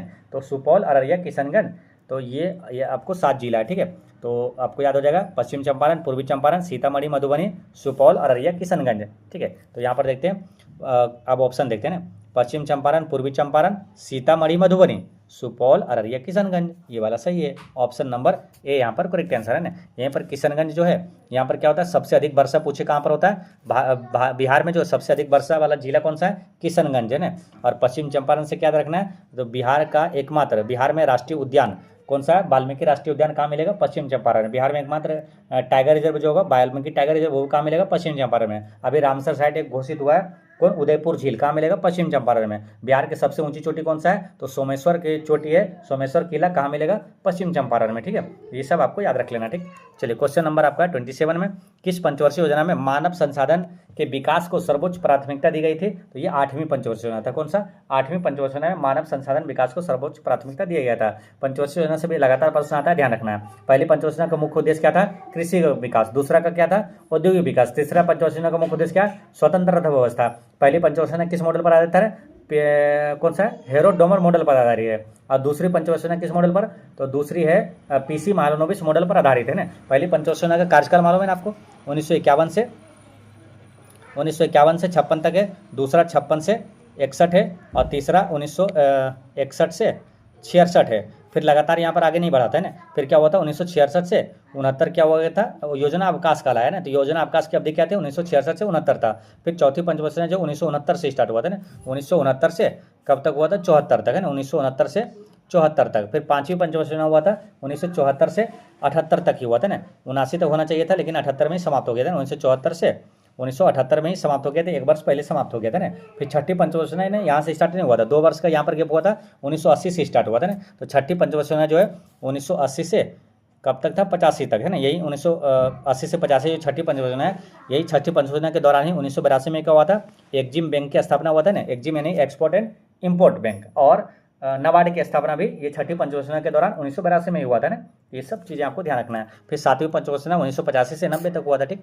चलिए नेक्स्ट क्वेश्चन क्या है, क्वेश्चन नंबर आपका है 28। इसमें क्या पूछा कि सकल घरेलू उत्पाद में से उत्पादन की प्रक्रिया में प्रयुक्त मशीन और पूंजी के मूल्य में आई कमी को घटा दिया जाता है, तो उसे कहते हैं, उसे क्या कहा जाता है, तो उसे क्या बोलेंगे। तो इसका करेक्ट आंसर हो जाएगा, उसे निबल राष्ट्रीय उत्पाद, निबल घरेलू उत्पाद है ना, NDP, निबल घरेलू उत्पाद कहा जाता है। ऑप्शन बी करेक्ट आंसर है। क्वेश्चन नंबर आपका है 29 में, कि निम्नलिखित में से कौन प्रत्यक्ष कर है, तो प्रत्यक्ष कर इसमें कौन सा हो जाएगा, तो इसमें देखिए व्यक्तिगत कर प्रत्यक्ष कर हो गया, निगम कर प्रत्यक्ष कर हो गया, जबकि सेवा कर जो है ना, ये आपका GST जो है क्या अप्रत्यक्ष कर है, और सीमा शुल्क क्या अप्रत्यक्ष कर हो जाएगा, ठीक है। यानी कि प्रत्यक्ष पूछा था 1 और 2 होगा, 1 और 2 कहाँ, option number B correct answer है, ठीक है। चलिए क्वेश्चन नंबर अब देखते हैं हम लोग 30। इसमें क्या है, वैश्विक वित्तीय स्थिरता रिपोर्ट किसके द्वारा तैयार एवं जारी की जाती है। वैश्विक वित्तीय स्थिरता रिपोर्ट किसके द्वारा तैयार एवं जारी की जाती है, तो इसका आंसर क्या बताइएगा, अंतर्राष्ट्रीय मुद्रा कोष करेक्ट आंसर क्या, अंतर्राष्ट्रीय मुद्रा कोष यहाँ पर सही है, ठीक है। अंतर्राष्ट्रीय मुद्रा कोष यानी कि IMF है ना, IMF और वर्ल्ड बैंक है ना, ये दोनों एक साथ याद रखिएगा, आपको आसानी से चीज़ें याद रहेगा ना।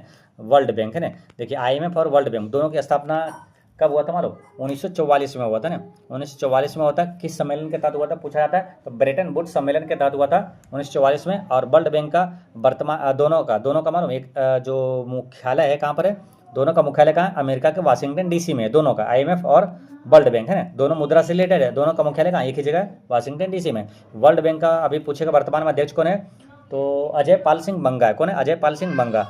नेक्स्ट क्वेश्चन क्या है, सूची 1 को सूची 2 से मिलाना है, तो इसमें जो जानते हैं पहले उसको मिला लीजिए ना। सबसे आसान क्या होगा, तो इसमें देखिए आसान तो कई है, इसमें सब आसान ही है। जैसे दादा साहेब फाल्के, ये तो मालूम है ना, सिनेमा में दिया जाता है, यानी कि डी का 3। अब डी का 3 देखिए कहाँ पर है, एक ही ऑप्शन में, ऑप्शन बी में दिया हुआ है ना, यही आंसर हो जाएगा। ठीक है, एग्जाम में आपको यही ध्यान रखना है कि एक अगर जो आपको आसान है उसको मिलाइए, उसके बाद निकल जाइए, है ना। ऐसे नहीं कि सामने वाला जो दिया हुआ है तो भारी है, इसके बारे में नहीं जानते, घबराना नहीं है। आप तो कोई ना ट्रिक वहाँ पर क्या है ना, कोई ना कोई एक आपको देता है, क्लू देता है, जिसको अपन आसानी से आंसर लगा के निकल जाते हैं ना। तो स्मार्ट स्टडी इसी कहा जाता है, और स्मार्ट स्टूडेंट इसी तरह क्या करते हैं, आंसर मार के निकल गए, सब मिलाने की जरूरत भी नहीं है ना। अभी एकमात्र मिला 100% यही आंसर होगा, है ना। दादा साहेब फाल्के पुरस्कार डी का 3 एक ही ऑप्शन में दिया हुआ यहाँ और कहीं नहीं है, यानी आंसर यही होगा। ठीक है, तो इसमें ये भी नहीं सोचना है कि आंसर होगा कि नहीं होगा, सब मिलाते हैं, ये घबराने की जरूरत नहीं है ना, क्योंकि एक ही यही है, यही होगा आंसर, है ना।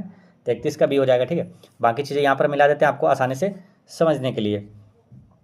तो देखिए इसमें बात करते हैं क्या, ज्ञानपीठ पुरस्कार क्या हो जाएगा, ज्ञानपीठ पुरस्कार यहाँ पर हो जाएगा आपको साहित्य के क्षेत्र में ज़्यादा है ना, 1 का 4 हो जाएगा। ठीक है, और बी का क्या होगा, भटनागर पुरस्कार जो हो जाएगा ये विज्ञान के क्षेत्र में हो जाएगा। अर्जुन पुरस्कार खेल में दिया जाता है ना, और दादा साहेब सिनेमा में दिया जाता है। ठीक, चलिए क्वेश्चन नंबर आपका है 32, विश्व शिक्षक दिवस किस तिथि को मनाया जाता है।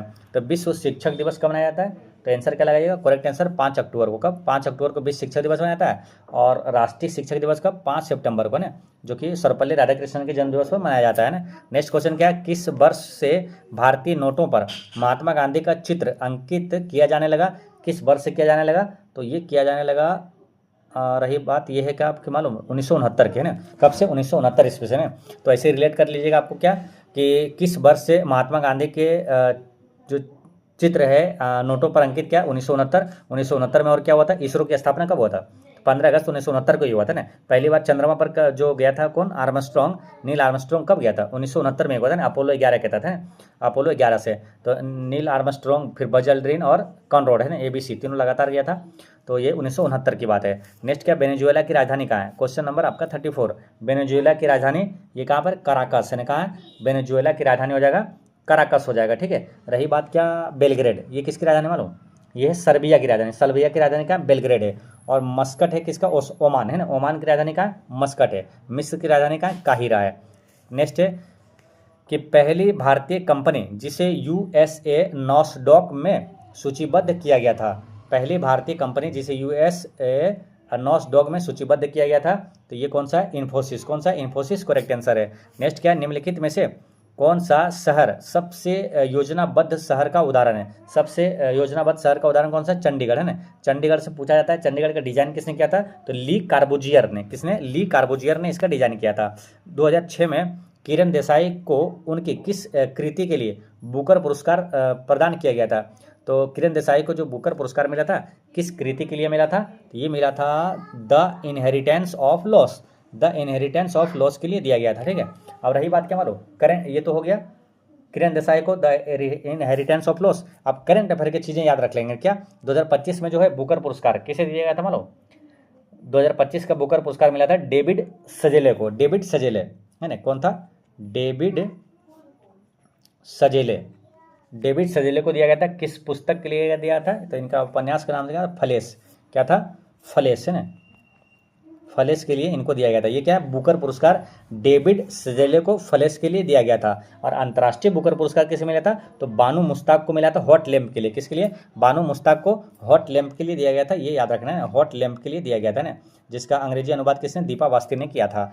नेक्स्ट क्वेश्चन क्या है, ब्रिज किस खेल में अपनाई जाने वाली तकनीक है, तो ब्रिज जो है अपनाया जाता है किसमें, कुश्ती में, कुश्ती यहाँ पर करेक्ट आंसर है। नेक्स्ट क्वेश्चन है कंप्यूटर का, यहाँ पर क्या, वैज्ञानिक एवं इंजीनियरिंग संगणना के लिए किस भाषा का प्रयोग उपयुक्त माना जाता है, तो इसमें फोर्ट्रॉन, कौन सा, फोर्ट्रॉन है ना। फोर्ट्रॉन का फुल फॉर्म एक बार पूछा गया था SSC में, है ना, क्या होता है इसका, तो फॉर्मूला ट्रांसलेशन, क्या होता है, फॉर्मूला ट्रांसलेशन इसका फुल फॉर्म होता है। नेक्स्ट क्वेश्चन है भारतीय वनस्पति सर्वेक्षण का मुख्यालय कहाँ है, भारतीय वनस्पति सर्वेक्षण का मुख्यालय कहाँ, कोलकाता हो जाएगा। ठीक है, नेक्स्ट क्वेश्चन क्या है, किस राज्य के पर्यटन को पाटा है ना, PATA गोल्ड अवार्ड 2025 से अवार्ड मिला है, तो ये किसे मिला मालूम, ये मिला है केरल पर्यटन को, है ना, केरल पर्यटन करेक्ट आंसर है।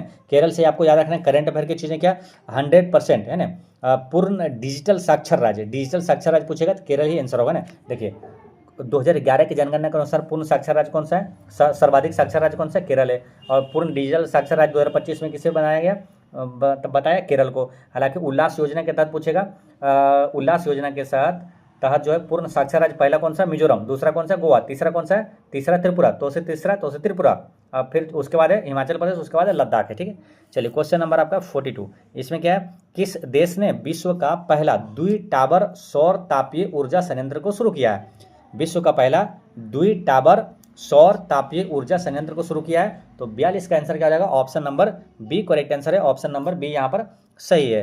नेक्स्ट क्वेश्चन क्या है, भारत के पहले निजी तौर पर विकसित ऑर्बिटल लॉन्च व्हीकल का नाम क्या है, भारत के पहले निजी तौर पर विकसित ऑर्बिटल लॉन्च व्हीकल का नाम क्या है, तो इसका आंसर क्या हो जाएगा, तो करेक्ट आंसर हो जाएगा ऑप्शन नंबर 43 है ना, 43 का आंसर हो जाएगा ये विक्रम-1, क्या विक्रम-1 करेक्ट आंसर है। नेक्स्ट क्या, भारत के किस राज्य ने 4 ज्ञात लुप्तप्राय प्रजातियों के संरक्षण के लिए 1 करोड़ रुपए का विशेष बजट पेश किया है, 4 ज्ञात लुप्तप्राय प्रजातियों के संरक्षण के लिए 1 करोड़ रुपए का विशेष बजट पेश किया है, तो ये किसने किया है, तमिलनाडु है, तमिलनाडु करेक्ट आंसर, ठीक है। अच्छा, तमिलनाडु से करंट अफेयर याद रखना मालूम क्या, जैसे 44वां विश्व धरोहर स्थल में जो शामिल हुआ है, कौन हुआ है, मराठा साम्राज्य के 12 किलों को शामिल किया गया ना, तो 12 किला जो है ना, इसमें 12 किला में 11 किला का है मालूम, 11 किला है महाराष्ट्र में, ठीक है, एक किला जो है उसमें से जिंजी का किला है ना, तो पूछेगा जिंजी का किला कहाँ है, तो ये तमिलनाडु में ना। बाकी तमिलनाडु के बारे में मालूम है, अब से पूछा जाता है जल्लीकट्टू कहाँ का त्यौहार है, तो तमिलनाडु का है ना, पोंगल कहाँ का, तो तमिलनाडु का है ना, कलपक्कम और कुडनकुलम ये जो परमाणु संयंत्र कहाँ, तमिलनाडु में, ठीक है। भरतनाट्यम कहाँ, तमिलनाडु। भारत ने किस देश को हराकर अपना पहला महिला वनडे क्रिकेट विश्व कप 2025, जो आईसीसी महिला क्रिकेट वनडे विश्व कप था 2025 का किसने जीता, अपना भारत जीता, तो किसे हराया था, ये दक्षिण अफ्रीका को हराया था, कितने रनों से, 52 रनों से दक्षिण अफ्रीका को हराया था, ठीक है। क्वेश्चन नंबर आपका 46 में क्या है, बिहार विधानसभा चुनाव 2025 में जो हुआ, तो विभिन्न पार्टियों की कुल सीटों पर मिली जीत के आधार पर इसमें मिलान करना है ना, किसको कितना सीट मिला ये आपको मिलाना है ना, तो ये तो याद ही होगा आप लोग को है ना। तो जैसे यहाँ पर देखते हैं क्या, जदयू कितना मिला था मालूम, जदयू को कितना सीट मिला था, 85 सीट मिला ना, जदयू को 85 सीट पर विजय हुई थी, आरजेडी कितने 25 सीट पर सिमट गई थी, और बीजेपी को सबसे ज़्यादा मिला था कितना, 89 सीट मिला था, और एलजेपी यानी कि चिराग पासवान वाले को कितना मिला था, 19 सीट पर विजय हुआ था, और कांग्रेस को कितना, तो ये 6 सीट मिला था ना। इस तरह से इसका मिलान कर लेंगे तो क्या होगा, एक का यहाँ पर क्या 5 है ना, एक का क्या आया था 5 है ना, और बी का क्या है 3, और सी का क्या है 4, और डी का क्या है 2, और ई का क्या हो जाएगा 1 है ना, ई का क्या होगा 1 होगा, यानी कि 5 3 4 2 1, 5 3 4 2 1 ऑप्शन नंबर सी में दिख रहा है ना, ऑप्शन सी यहाँ पर करेक्ट आंसर हो गया, ठीक है। चलिए क्वेश्चन नंबर आपका हो जाएगा क्या 47, इसमें क्या कैम्ब्रिज डिक्शनरी द्वारा चयनित वर्ड ऑफ द ईयर 2025 कौन सा है, तो वो शब्द कौन सा है, तो वो है पैरा सोशियल, क्या पैरा सोशियल करेक्ट आंसर है ना, पैरा सोशियल। नेक्स्ट क्या, केंद्रीय मंत्रिमंडल ने राष्ट्रीय सफाई कर्मचारी आयोग के कार्यकाल को डेढ़ तक बढ़ाने की मंजूरी दे दी है, कब तक, तो ये 31 मार्च 2028 तक दे दिया है ना।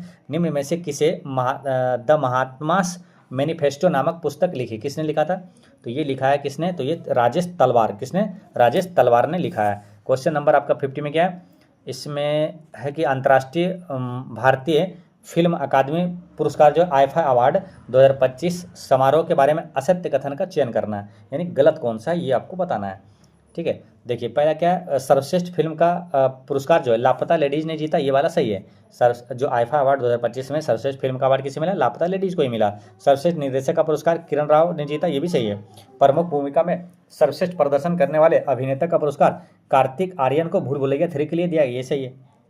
प्रमुख भूमिका में सर्वश्रेष्ठ प्रदर्शन के लिए अभिनेत्री का पुरस्कार निशांति गोयल को लापता लेडीज के लिए मिला था, ये भी सही है। तो पूछा था गलत कौन सा मानो, तो इसमें से कोई गलत नहीं है, ऑप्शन डी करेक्ट आंसर हो जाएगा, ठीक है। नेक्स्ट क्वेश्चन क्या है 51 में, कि कथन और कारण के बारे में बताना है भैया, इसमें आंसर क्या होगा। तो देखिए पहला है क्या मालूम, कि कार्य करने के लिए आवश्यक बल ढकेलने की तुलना में उठाने में अधिक होगा, ये बात सही है। किसी चीज़ों को अगर आप धकेलते हैं उसको क्या होगा, उससे उठा कर ले जाइएगा तो ज़्यादा वजन लगेगा ना, ज़्यादा अधिक लगेगा है ना। तो क्या करते हैं, कोई चीज़ें नहीं उठाना आसान किस में लगता है, धकेल धकेल के ले चले जाते हैं ना, तो ये वाला सही है।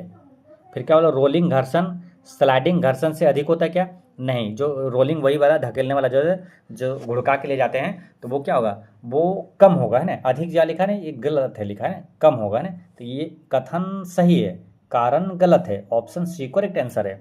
नेक्स्ट क्वेश्चन क्या है 52 में, जब प्रकाश की तरंगें वायु से कांच में होकर गुजरती है तब कौन से परिवर्त्य प्रभावित होंगे। आप देखिए ये क्वेश्चन है क्या, प्रकाश तरंगें वायु से कांच में होकर गुजरती है, या तो आपसे पूछे ये प्रकाश वाला पूछा, या तो कभी आपसे पूछ लेगा ध्वनि, है ना, ध्वनि तरंगें जब एक माध्यम से दूसरे माध्यम में जाती है तो दोनों चीज़ों में एक कॉमन चीज़ हम आपको याद करवाते क्या, एक चीज़ याद कर रखिएगा तो आपको सब आंसर बन जाएगा। क्या याद रखने वालों कि या तो ध्वनि तरंग हो या तो प्रकाश तरंग हो, जब एक माध्यम से दूसरे माध्यम में जाएगा तो आवृत्ति नहीं बदलेगी। बस एक चीज़ रट लीजिए कि आवृत्ति नहीं बदलेगी, बाकी क्या बदलेगा नहीं बदलेगा वो बहुत सारी चीज़ बदलेगा, वो सब नहीं रटना, ठीक है। रटना क्या है कि आवृत्ति नहीं बदलेगी। जब ध्वनि तरंग हो या तो प्रकाश तरंग हो, जब एक माध्यम से है ना दूसरे माध्यम में जाएगा तो आवृत्ति नहीं बदलेगी। बस इसको रट जाइए, क्या आवृत्ति नहीं बदलेगी, आवृत्ति नहीं बदलेगी, ठीक है, आवृत्ति नहीं बदलेगी, है ना।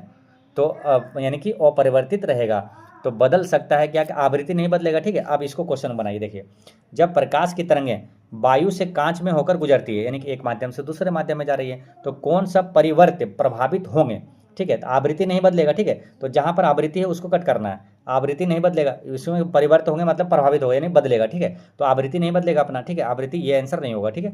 आवृत्ति यहाँ दिया ये आंसर नहीं होगा, आवृत्ति यहाँ दिया ये आंसर नहीं होगा, आंसर क्या हो गया, option number A correct answer होगा, ठीक है।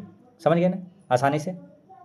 तो याद रखना क्या, जब ध्वनि तरंग पूछे या तो प्रकाश तरंग एक माध्यम से दूसरे माध्यम में जाएगा तो आवृत्ति नहीं बदलेगी, आवृत्ति नहीं बदलेगी, ठीक है। चलिए नेक्स्ट क्या है, दूध उत्पादों में वसा की मात्रा मापने के लिए किस यंत्र का प्रयोग किया जाता है। तो वसा की मात्रा मापने के लिए तो ब्यूरोमीटर, ये क्या ब्यूरोमीटर करेक्ट आंसर है। जबकि दूध की शुद्धता मापने के लिए किसका, लेक्टोमीटर का, या तो दूध का घनत्व मापने के लिए किसका, लेक्टोमीटर का प्रयोग किया जाता है। नेक्स्ट क्वेश्चन आपका 54, इसमें क्या है कि निम्नलिखित कथनों पर विचार करें। तो इसमें विचार करिए क्या है, क्वेश्चन नंबर आपका 54 में देखिए पूछा लास्ट में क्या है, सही कथन चुने। तो पहले क्या कि वे पदार्थ जो ऊष्मा को आसानी से स्वयं में से होकर गुजरने देते हैं कुचालक कहलाते हैं क्या, ये तो गलत है ना, आसानी से जब गुजरने देगा तो कुचालक कहाँ, सुचालक होगा ना, तो ये वाला यहाँ कुचालक लिखा ये गलत हो गया। फिर क्या बोला, क्लिनिकल थर्मामीटर में तापमान की परास जो है 32 डिग्री सेल्सियस से 42 डिग्री सेल्सियस होता है, ये वाला गलत है, 32 नहीं बल्कि यहाँ 35 डिग्री सेल्सियस से 42 डिग्री सेल्सियस तक होता है ना, ये दोनों गलत है। आंसर क्या हो जाएगा, ना तो एक ना ही दो, कोई भी सही नहीं है, आंसर क्या हो ऑप्शन डी। नेक्स्ट 55 में क्या है, निम्नलिखित में से कौन सा सही सुमेलित नहीं है। तो ए मीटर क्या, विद्युत धारा मापने वाला यंत्र क्या ए मीटर कहलाता है, ये वाला सही है। फिर क्या वाला, विभवांतर मापने के लिए वोल्टमीटर, ये भी सही है। फिर क्या है, विद्युत वाहक बल मापने वाला यंत्र जो है पोटेंशियोमीटर, ये भी सही है। गैल्वेनोमीटर विद्युत प्रतिरोध, ये वाला गलत है ना। 55 का डी आंसर हो जाएगा कि गैल्वेनोमीटर से विद्युत प्रतिरोध, ये गलत है ना, क्योंकि गैल्वेनोमीटर का उपयोग है ना परिपथ में छोटी विद्युत धाराओं का पता लगाने और मापने के लिए किया जाता है। गैल्वेनोमीटर का प्रयोग कहाँ, तो परिपथ में छोटी विद्युत धाराओं को पता लगाने और मापने के लिए किया जाता है, ठीक है। तो ये वाला यहाँ पर गलत है। अब विद्युत प्रतिरोध की रही बात, तो इसको मापने के लिए किसका, ओम मीटर का प्रयोग किया जाता है ना, ओम मीटर का प्रयोग किया जाता है, ठीक है। चलिए क्वेश्चन नंबर आपका है 56। अच्छा प्रतिरोध का मात्रा मालूम है ना, प्रतिरोध का ऐसा ही मात्रा क्या होता है ओम, अब प्रतिरोधकता का पूछे तो ओम मीटर होगा, ठीक है।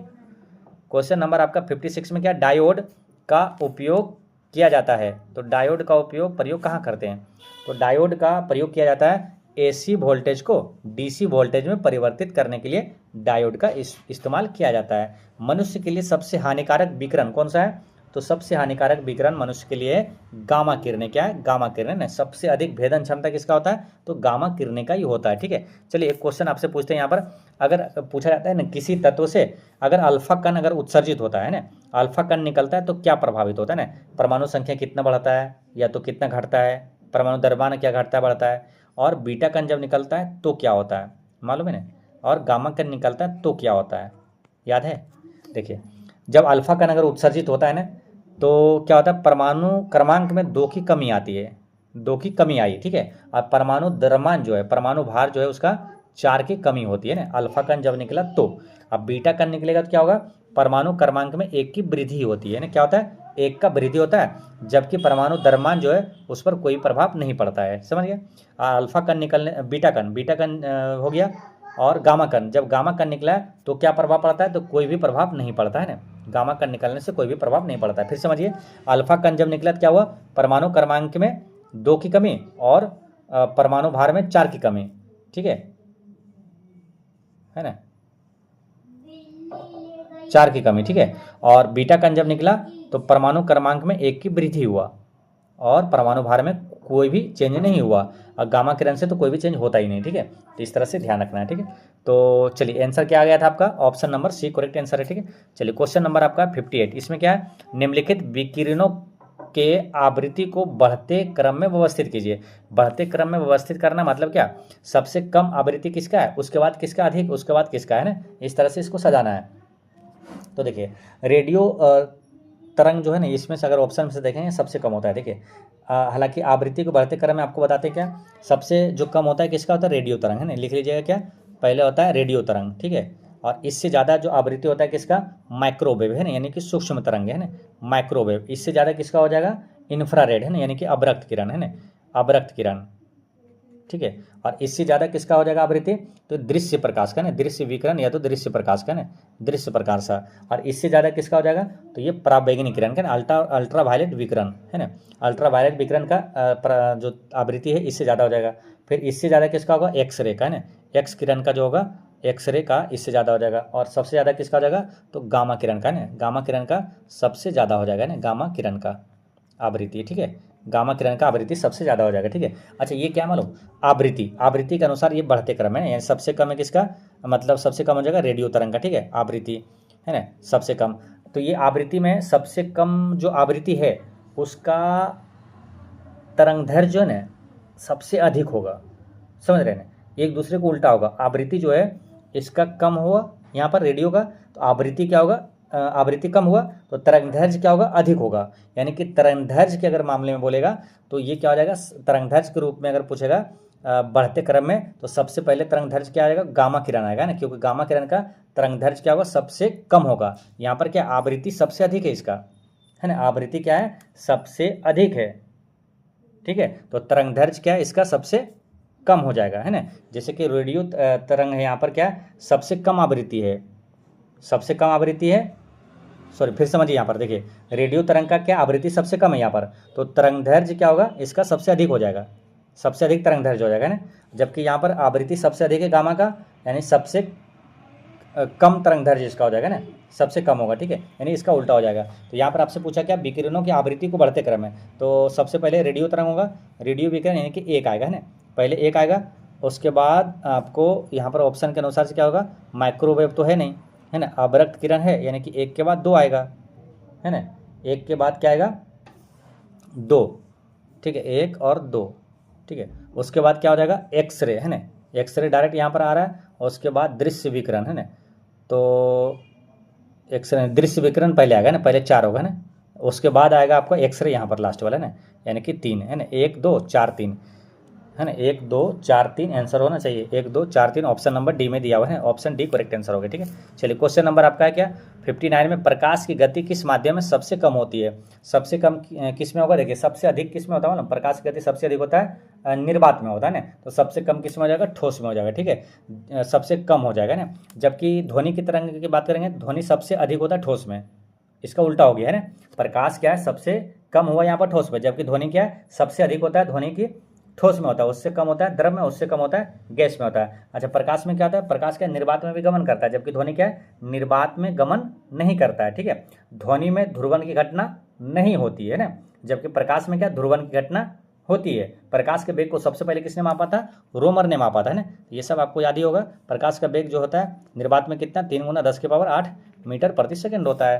नेक्स्ट क्वेश्चन क्या है, सीमेंट के ग्राइंडिंग प्रक्रम के अंतर्गत क्लिंकर चूर्ण में जिप्सम मिलाने का उद्देश्य क्या है। तो सीमेंट में जो जिप्सम मिलाते हैं, क्यों मिलाते हैं मालूम, सेटिंग की दर को है ना कम करने के लिए, ताकि जल्दी जम ना सके ना, जमने से पहले क्या तो आप अपना काम कर लें, है ना, तब जमे, है ना, तो सेटिंग की दर को मंदित करने के लिए, कम करने के लिए ऑप्शन ए यहाँ पर सही है, ठीक है। रही बात क्या, जिप्सम सीमेंट की खोज किसने किया था, तो जोसेफ आस्पदिन ने किया था ना। रही बात जिप्सम, जिप्सम का फॉर्मूला क्या होता है, तो ये होता है कैल्शियम सल्फेट होता है ना, CaSO4 और 2H2, है ना, यही होता है कि जिप्सम का फॉर्मूला।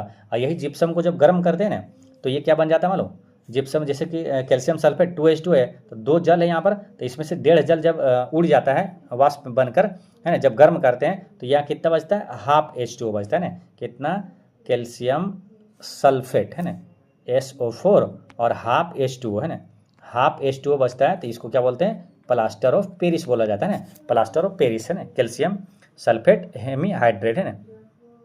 क्वेश्चन नंबर आपका है 61 में कि वे तत्व जिनकी द्रव्यमान संख्या तथा परमाणु संख्या भिन्न हो परंतु उसके नाभिक में न्यूट्रॉन की संख्या समान हो, तो न्यूट्रॉन समान हो तो सम न्यूट्रॉन एक आंसर हो जाएगा, ठीक है। परमाणु संख्या, परमाणु क्रमांक अगर समान हो तो क्या कहलाता है, अब वो हो जाएगा आपका समस्थानिक हो जाता है ना। अब परमाणु भार समान हो तो वो क्या है, समभारिक कहलाता है, ठीक है। यहाँ पर आंसर क्या हुआ, न्यूट्रॉन समान था, सम न्यूट्रॉनिक हो गया।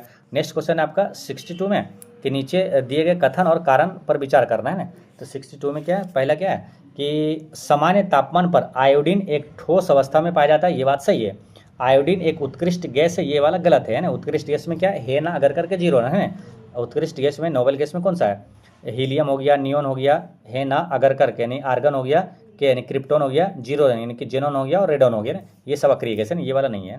तो ए सही, मतलब कथन सही और कारण गलत, ऑप्शन नंबर सी, है ना, ऑप्शन सी यहाँ पर करेक्ट आंसर है।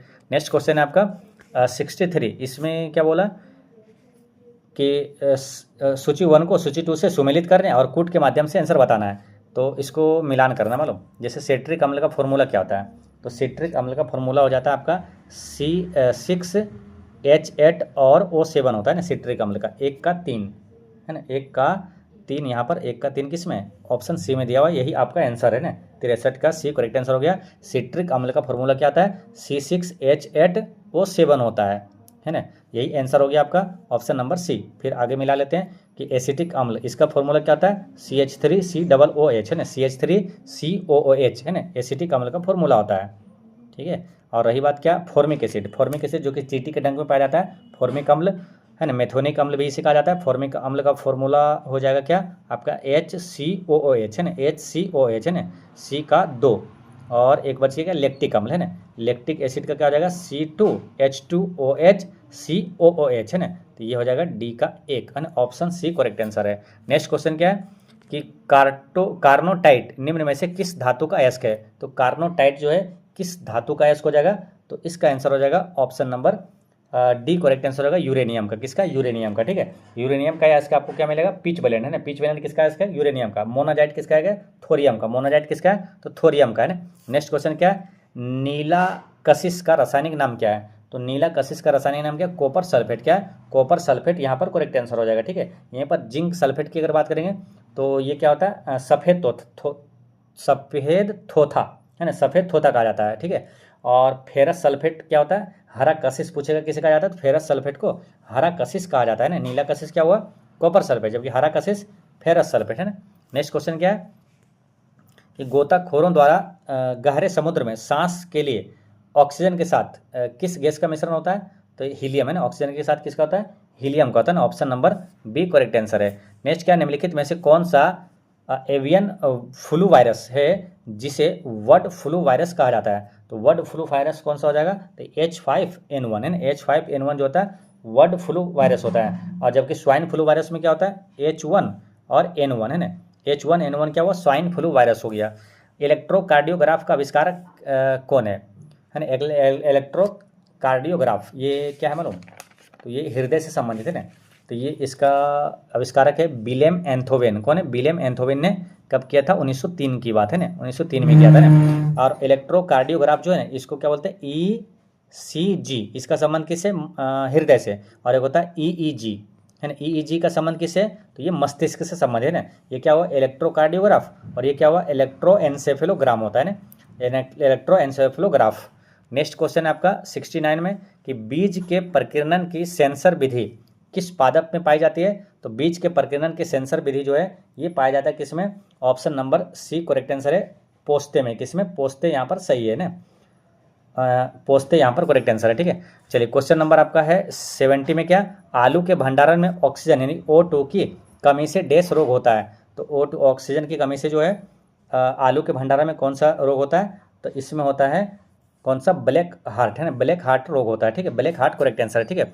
चलिए एक इन्फॉर्मेशन आपको बताते हैं, इसका पीडीएफ जो है ना आपको टेलीग्राम पे मिल जाएगा। टेलीग्राम का लिंक कहाँ पर है, तो आपको वीडियो के डिस्क्रिप्शन में मिल जाएगा, और कमेंट बॉक्स में ना, इस वीडियो के कमेंट बॉक्स में देखिए ऊपर पिन किया हुआ है ना, तो उस पर क्लिक करके टेलीग्राम से जुड़िए। इसका पीडीएफ जो है क्वेश्चन पेपर और सोल्यूशन जो डिटेल सोल्यूशन है वो सारा क्या है, पीडीएफ आपको टेलीग्राम पे मिल जाएगा, है ना। तो टेलीग्राम से जुड़ जाइए, वहाँ पर पीडीएफ मिल जाएगा, ठीक है। लेकिन दुख की बात यह है कि जो एडुटेरिया तरफ से ना ये ऑनलाइन पीडीएफ है ना उपलब्ध नहीं करवाए जा रहे हैं, ठीक है। एक पीडीएफ किसी तरह से मुझे मिल गया, लेकिन क्या है ऑनलाइन जब मतलब क्या वो गलती से अपलोड हुआ था उसी में हम मतलब कि ओपन किए थे और उसी में डाउनलोड कर लिए थे ना। तो ये क्या पीडीएफ एक तो मिल गया, लेकिन यहाँ पर क्या है आपको, हालांकि अच्छी चीज़ नहीं है, क्योंकि देखिए आपका एग्जाम होगा ऑफलाइन, ठीक है, और उसमें क्या हुआ लगभग 599 रुपया है ना, बिहार सीजीएल का एडिटोरियल की तरफ से 599 रुपये लिया जा रहा है, और केवल क्यूज करवाया जाता है ना। जैसे क्या होता है ऑफलाइन अगर मतलब ऑनलाइन पीडीएफ देना चाहिए, ऑनलाइन पीडीएफ अगर मिलता तो क्या होता है कि स्टूडेंट लोग क्या एग्जाम की तरह ना फोटो जैसे निकाल के जैसे एग्जाम में देते हैं उस तरह से आप इसका रिविजन करते हैं, ठीक है। तो हालांकि जैसे उनका क्या विचार है तो नहीं दिया जा रहा, ठीक है। तो लेकिन आपको क्या है दुख की बात है कि अब आपको हम करवा भी नहीं पाएंगे। एक टेस्ट है, अगर ऑफलाइन वाला अगर किसी के पास अगर है, आप लोग में से किसी के पास अगर ऑफलाइन अगर जाते हैं तो अगर आप भेज सकते हैं तो आपको भी मेरे तरफ से कुछ ना कुछ आपको दिया जाएगा। जैसे कोई भी आप पीडीएफ चाहेंगे या तो कोई भी बैच में जुड़ना चाहेंगे आपको निःशुल्क जोड़ दिया जाएगा, ठीक है। किसी के पास पीडीएफ होगा तो आप है ना मैसेज मेरे को भेजिएगा, आपको भी यहाँ से आपको बदले में कुछ ना कुछ जरूर दिया जाएगा, ठीक है। तो 798 764 और 3387 है ना, ये मेरा व्हाट्सअप नंबर है, तो इस पर आप संपर्क कर सकते हैं, इस पर आप व्हाट्सअप कर दीजिएगा जो ऑफलाइन जाते हैं, ठीक है। आपको कोई भी जो बिहार एसएससी हो गया, बिहार पुलिस, बिहार दरोगा या तो कोई भी चीज़ का पीडीएफ चाहिए तो हम आपको बदले में बहुत सारा पीडीएफ देंगे, ठीक है। बस आपको इसको भेजना है ताकि सभी स्टूडेंट के लिए ना ये आपको काफ़ी अच्छा सेट है, और शानदार तरीके से क्या होता है मालूम, अभी क्या है बहुत ज़्यादा वैकेंसी है बिहार में, तो बिहार एसएससी का हो तो क्या है तैयारी अगर आप रेगुलर अगर सिस्टमेटिक ढंग से अगर करते हैं और हर पल का सदुपयोग भी कीजिए, मालूम बिहार में काफ़ी अच्छी वैकेंसी है, बिहार एसएससी में शानदार तरीके से एक एक पल का सदुपयोग कीजिए, निश्चित रूप से आपकी नौकरी हो जाएगी इस बार। इसलिए लापरवाही नहीं करना, मालूम जब तक आपका मेरिट लिस्ट में नाम ना जाए तब तक आपको पूरी मेहनत करना है, कड़ी मेहनत। कड़ी मेहनत मतलब क्या, एक होता है मेहनत, एगो मेहनत कड़ी मेहनत। कड़ी मेहनत कैसा कि जैसे गर्मी का मौसम है पूरा है ना, पसीना बह रहा, मच्छर काट रहा है, फिर भी आपको लक्ष्य कि नहीं इतना हमको टास्क बनाना है, यानी कि इतने क्वेश्चन बना के ही हटना है, सेट लगा के हटना है, तो हटना है तो हटना है, चाहे मच्छर काट रहा है चाहे पसीना बह रहा है ना। तो कड़ी मेहनत वो हुआ, ठीक है। इस तरह से आपको कड़ी मेहनत करना है निश्चित रूप से। 2-3 साल तो ही मेहनत करना पड़ता है, 2-3 साल आप मेहनत कीजिए कस के, पूरी कड़ी मेहनत कीजिए ना, और बस लक्ष्य को साधे रखिए कि हमको इतना ये चीज़ें जानना है। जैसे आपको ये टेस्ट लगाना है, ठीक है, तो 2 घंटे के अंदर टेस्ट लगाना है, आपका टाइम मान के चलिए 7 से 9 है, ठीक है, रात में 7 से 9 टेस्ट लगाना है, तो फिर बिजली कटे चाहे गर्मी हो चाहे कुछ भी हो एकदम बनाना है तो बनाना है ना। इस तरह होता है कड़ी मेहनत, आप करेंगे निश्चित रूप से सफल होंगे। और 2-3 साल मेहनत कीजिए फिर तो मस्ती ही मस्ती है ना लाइफ में, ठीक है। चलिए अब आगे बढ़ते हैं हम लोग, क्वेश्चन नंबर 70 का बता दिए क्या। क्वेश्चन नंबर 70 में ब्लैक हार्ट रोग होता है, ये ऑक्सीजन की कमी से ना। और अच्छा O2 क्या, ऑक्सीजन हो गया, O3 क्या होता है मतलब ओजोन का सूत्र पूछा जाता है तो O3 होता है ना। क्वेश्चन नंबर आपका 71 में क्या है, निम्न में से कौन सा मानव हार्मोन है जिनके माध्यम से सोने जागने का चक्र नियंत्रित होता है। तो कौन सा मानव हार्मोन है जिनके माध्यम से सोने जागने का चक्र नियंत्रित होता है, तो इसका आंसर क्या हो जाएगा, option number A melatonin correct answer, क्या मेलाटोनिन सही है। नेक्स्ट क्वेश्चन है आपका 72 में क्या है, रोग और कारक है ना। तो टिटनस रोग, अच्छा एक चीज़ मालूम है ना कि टिटनस, टाइफाइड और टीबी ये सब क्या बैक्टीरिया से होता है, यानी कि 1 का 4 होगा। अब 1 का 4 देखिए किस ऑप्शन में दिया हुआ है ना, तो जो आप बचपन में याद किए थे उसी से आंसर आ गया है ना। टीबी, टेटनस, टाइफाइड है ना, 200 जो भी आ रहा है टीबी, टेटनस, टाइफाइड ये सब क्या है, तो ये होता है बैक्टीरिया से होता है। 1 का 4, 1 का 4 एक ही ऑप्शन में दिया हुआ है, ऑप्शन डी करेक्ट आंसर हो गया आपका, ठीक है। चलिए नेक्स्ट क्वेश्चन क्या है 73 में, निम्न में से किस ग्रंथि के माध्यम से नेत्रों में स्त्राव द्वारा चिकनाई प्रदान करती है। किस ग्रंथि के माध्यम से नेत्रों में स्त्राव द्वारा चिकनाई प्रदान करती है, तो इसका आंसर हो जाएगा, ये हो जाएगा हार्डेनियन ग्रंथि है, क्या हार्डेरियन ग्रंथि करेक्ट आंसर हो जाएगा, ठीक है। अच्छा मानव शरीर की सबसे बड़ी ग्रंथि कौन सा मालूम, चलिए आगे इस वाले क्वेश्चन में बात करते हैं सबसे बड़ी ग्रंथि क्या है। जैसे देखिए मानव शरीर की सबसे बड़ी अंतःस्रावी ग्रंथि कौन सा हो जाएगा, तो मानव शरीर की सबसे बड़ी अंतःस्रावी ग्रंथि हो जाएगा थायराइड ग्रंथि ना। थायराइड ग्रंथि क्या सबसे बड़ी अंतःस्रावी ग्रंथि, ठीक है। लेकिन सबसे बड़ी ग्रंथि पूछे सिंपल में तो क्या होता है, यकृत है ना। यकृत क्या मानव शरीर की सबसे बड़ी ग्रंथि है। और सबसे छोटी ग्रंथि कौन सा होता है, वो होता है पीनियल ग्रंथि है ना। पीनियल ग्रंथि जो कि मस्तिष्क में पाया जाता है, मालूम, पीनियल ग्रंथि सबसे छोटी ग्रंथि हो जाता है, ठीक है। तो सबसे बड़ी हो गया यकृत सिंपल में, सबसे छोटी हो गया पीनियल, और सबसे बड़ी अंतःस्रावी पूछे तो थायराइड, लेकिन सबसे बड़ी मिश्रित ग्रंथि पूछे तो कौन सा होगा, अग्नाशय। सबसे बड़ी मिश्रित ग्रंथि पूछे तो अग्नाशय हो जाएगा, ठीक है। मिश्रित ग्रंथि का मतलब क्या होता है, जहाँ से हार्मोन और एंजाइम दोनों का स्राव होता है। जैसे अग्नाशय से क्या है, आपको हार्मोन कौन सा, इंसुलिन हार्मोन का स्राव कहाँ से होता है, अग्नाशय के बीटा कोशिका से होता है। इंसुलिन हो गया, ग्लूकागोन हो गया, या तो सोमेटोस्टेटिन हो गया। और फिर यहीं से क्या है, एंजाइम भी स्राव होता है। जैसे अग्नाशय से है ना लाइपेज, एमाइलेज और ट्रिप्सिन, है ना। लाइपेज जो कि वसा का पाचन करता है, एमाइलेज जो कि कार्बोहाइड्रेट का पाचन करता है, ट्रिप्सिन जो कि प्रोटीन का पाचन करता है ना। तो ये सब आपको कहाँ से, अग्नाशय से निकलता है, ठीक है। रही बात क्या, पिट्यूटरी, पिट्यूटरी को पूछा जाता है, इसको क्या बोलते हैं, तो मास्टर ग्रंथि भी कहा जाता है, और पिट्यूटरी को मास्टर ग्रंथि इसे कहा जाता है, या तो पीयूष ग्रंथि भी कहा जाता है, ठीक है। तो ये सब आपको ध्यान रखना है। क्वेश्चन नंबर आपका है 75।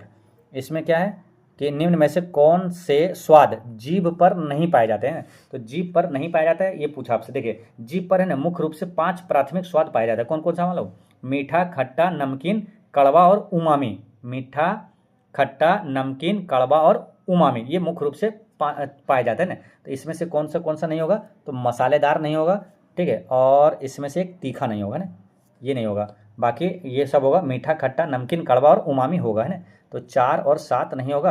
Answer option number A correct answer हो गया, ठीक है। ऑप्शन ए यहाँ पर सही है, ठीक है। तो दोस्तों इस तरह से आपका पूरा जीके, साइंस और करंट अफेयर का आपको क्वेश्चन जो है यहाँ पर 75 बता दिए। अब आगे का जो 75 प्रश्न है आपका मैथ रीजनिंग का, ठीक है। तो इसका सोल्यूशन पीडीएफ है ना, आपको टेलीग्राम पर हम शेयर कर दे रहे हैं, वहाँ पर आप लोग इसका सॉल्व कर लीजिएगा खुद, है ना। इसका क्वेश्चन सॉल्व कर लीजिएगा, इसका डिटेल सोल्यूशन भी आपको मिल जाएगा, है ना। उसका आंसर भी मिल जाएगा, इसका सोल्यूशन कैसे कैसे है सब मिल जाएगा, ठीक है। और इसका हम इंग्लिश और हिंदी दोनों लैंग्वेज में आपको हम सेंड कर दें टेलीग्राम, है ना। तो टेलीग्राम से जुड़िए, टेलीग्राम का नाम भी क्या है, तो मोटिव हैप्पी स्टडी के नाम से ही है। बाकी लिंक आपको हम दे ही देंगे, वहाँ से जुड़ जाइए, ठीक है। वहाँ से पीडीएफ ही ले लीजिएगा, ठीक है। तो मिलते हैं नेक्स्ट वीडियो में, पढ़ते रहें, मुस्कुराते रहें। जय हिंद दोस्तों।